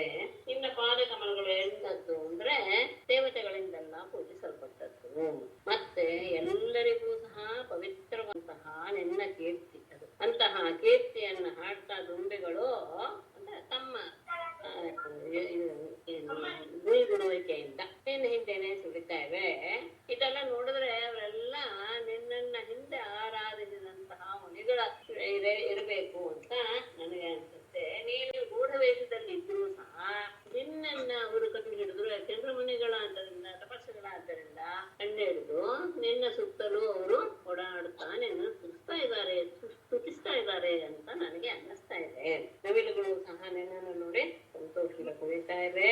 ಜಿಂಕೆಗಳು ಗೋಪಿಯರ ಹಾಗೆ ಕಟಾಕ್ಷದಿಂದ ನನಗೆ ಆನಂದವನ್ನು ಉಂಟು ಮಾಡ್ತಾ ಇವೆ. ಕೋಗಿಲೆಗಳು ಮಧುರವಾಗಿ ಕೂಗ್ತಾ ಇವೆ. ಮನೆಗೆ ಬಂದಂತಹ ವ್ಯಕ್ತಿಗಳನ್ನ ಹೇಗೆ ಆಧರಿಸ್ತೀವೋ ಆ ರೀತಿಯಲ್ಲಿ ಇದು ಸಜ್ಜನರು ನಡೆದುಕೊಳ್ಳುವ ರೀತಿಯಲ್ಲವೇ ಅಂತ ಅದನ್ನು ವಿಶೇಷವಾಗಿ ಹೇಳ್ತಾನೆ ಅನ್ನೋದು ಗಮನಿಸ್ಬೇಕು. ಮತ್ತೆ ನಿನ್ನ ಪಾದ ಸ್ಪರ್ಶದಿಂದ ಈ ಭೂಮಿ ಪವಿತ್ರವಾಗಿದೆ. ನಿನ್ನ ಬೆರಳನ್ನ ಸ್ಪರ್ಶ ಮಾಡಿದ್ದರಿಂದ ಬೆರಳುಗಳಿಂದ ನೀನು ಸ್ಪರ್ಶ ಮಾಡಿದ್ರಿಂದ ಬರವಳ್ಳಿಗಳು ಸಹ ಧನ್ಯವಾದವು. ನಿನ್ನ ದಯಾಪೂರ್ಣವಾದ ನೋಟ ಈ ಬೆಟ್ಟಗಳು, ಪಕ್ಷಿಗಳು, ಮೃಗಗಳು ಎಲ್ಲವನ್ನೂ ಸಹ ಧನ್ಯಗೊಳಿಸಿದವು. ಲಕ್ಷ್ಮೀ ದೇವಿಯು ಸಹ ಬಯಸುವಂತಹ ವಕ್ಷಸ್ಥಳದ ಸಾನ್ನಿಧ್ಯವನ್ನ ಗೋಪಿಯರು ಪಡೆದಿದ್ದಾರೆ ಅಂತ ಅವರು ಸಹ ಧನ್ಯರಾಗಿದೆ. ಹೀಗೆ ಎಲ್ಲ ಕಡೆ ಅತ್ಯಂತ ಸುಂದರವಾಗಿರುವಂತಹ ಅದನ್ನ ಕಾಡಿನಲ್ಲಿ ವೃಂದಾವನದಲ್ಲಿ ಓಡಾಡ್ತಾ ಗೌರವ ಜೊತೆಗೆ ತಿರುಗುತ್ತಾ ಇದ್ದ. ಗೋಪಾಲಕರೆಲ್ಲರೂ ಸಹ ಅವನನ್ನ ಆನಂದದಿಂದ ಹೊಗಳ್ತಾ ಇದ್ದಾರೆ, ಅವನು ಮಾಡಿದ್ದನ್ನೆಲ್ಲ. ಅವನು ಅಲ್ಲಿರುವಂತಹ ಹಕ್ಕಿ ಪಕ್ಷಿಗಳನ್ನೆಲ್ಲ ತಾನೂ ಸಹ ಅದರ ಹಾಗೇನೆ ಅನುಕರಣೆ ಮಾಡ್ತಾ ಗೋಗಳು ದೂರದಲ್ಲಿ ಹೋದಾಗ ಅವುಗಳನ್ನು ಹೆಸರು ಹಿಡಿದು ಅತ್ಯಂತ ಗಂಭೀರವಾದಂತಹ ಹೆಸರಿನಿಂದ ಅವುಗಳನ್ನ ಕರೆದಾಗ ಆ ತಮ್ಮನ್ನ ಹೆಸರು ಕರೀತಾ ಇದ್ದಾರೆ ಅನ್ನೋದೇ ಆ ಹಸುಗಳಿಗೆ ಒಂದು ರೀತಿಯ ಆನಂದ ಅದು ಸಹ ಹಸುಗಳಲ್ಲಿ ವ್ಯಕ್ತವಾಗ್ತಾ ಇತ್ತು. ಅಲ್ಲಿರುವಂತಹ ಎಲ್ಲ ಪಕ್ಷಿಗಳು ಸಹ ಕೂಗಿದಾಗ ಅವುಗಳ ಹಾಗೆ ತಾನು ಹೋಗುವುದು. ಹುಲಿ ಸಿಂಹಗಳನ್ನು ಕಂಡು ಎಲ್ಲರೂ ಹೆದರಿದಾಗ, ಕಾಡು ಪ್ರಾಣಿಗಳು ಹೆದರಿದಾಗ ತಾನೂ ಸಹ ಹೆದರಿದ ಹಾಗೆ ಭಾವಿಸುವುದು. ಬಲರಾಮ ಆಯಾಸಗೊಂಡಾಗ ಗೋಪಾಲಕರ ತೊಡೆ ಮೇಲೆ ತಲೆ ಇಟ್ಟು ಮಲಗಿದಾಗ ಇವನು ಅವನ ಪಾದಗಳನ್ನ ಒತ್ತಿ ಅವನಿಗೆ ಉಪಚಾರ ಮಾಡ್ತಾ ಇರೋದು. ಇದೆಲ್ಲೂ ಸಹ ಮಕ್ಕಳು ಹೇಗೆ ನಡೆದುಕೊಳ್ಳುತ್ತಾರೋ ಆ ವಯಸ್ಸಿನಲ್ಲಿ ಆ ರೀತಿಯಾಗಿ ವೃಂದಾವನದಲ್ಲಿ ಅಂತ ತನ್ನ ವ್ಯವಹಾರವನ್ನ ತೋರಿಸ್ತಾ ಇದ್ದ. ಹೀಗೆ ಎಲ್ಲ ಮಕ್ಕಳ ಜೊತೆ ಮಕ್ಕಳ ಹಾಗೆ ಇದ್ದರೂ ಸಹ ಸಮಯ ಬಂದಾಗ ತನ್ನ ಅಸ್ತಿತ್ವವನ್ನ ಅಂದ್ರೆ ಪರಮಾತ್ಮನ ಸ್ವರೂಪವನ್ನು ಸಹ ತೋರಿಸ್ತಾ ಇದ್ದ ಅನ್ನೋದು ಗಮನಿಸಬೇಕಾದ ಅಂಶ. ಹೀಗಿರುವಾಗ ಒಮ್ಮೆ ಶ್ರೀರಾಮ ಎನ್ನುವಂತವನು ಕೃಷ್ಣ ಬಲರಾಮರಿಗೆ ಬಹಳ ಪ್ರೀತಿಪಾತ್ರನಾದವನು. ಅವನ ಜೊತೆಗೆ ಸುಬಲಾ ಕೃಷ್ಣ ಎನ್ನುವಂತಹ ಕೆಲವರು ಗೋಪಾಲಕರು ಅವನಿಗೆ ಆಪ್ತರಾಗಿದ್ರು. ಅವರ ಬಹಳ ಪ್ರೀತಿಯಿಂದ ಕೇಳ್ಕೊಳ್ತಾರೆ. ಇಬ್ರು ರಾಮ ಮತ್ತು ಕೃಷ್ಣನನ್ನು ಕೇಳ್ಕೊಳ್ತಾರೆ. ಇಲ್ಲಿ ಸ್ವಲ್ಪ ದೂರದಲ್ಲಿ ತಾಳೆಮಣಗಳಿಂದ ತುಂಬಿದಂತಹ ಒಂದು ವನ ಇದೆ. ಅದ್ರಲ್ಲಿ ಬೇಕಾದಷ್ಟು ಹಣ್ಣುಗಳಿವೆ, ಉದುರ್ತಾನು ಇವೆ. ಆದ್ರೆ ಅಲ್ಲಿ ದೇನುಕಾ ಎನ್ನುವಂತಹ ಒಬ್ಬ ರಾಕ್ಷಸ ಕತ್ತೆ ರೂಪದಲ್ಲಿ ಇಟ್ಟುಕೊಂಡು ಅದನ್ನ ಇಲ್ಲ.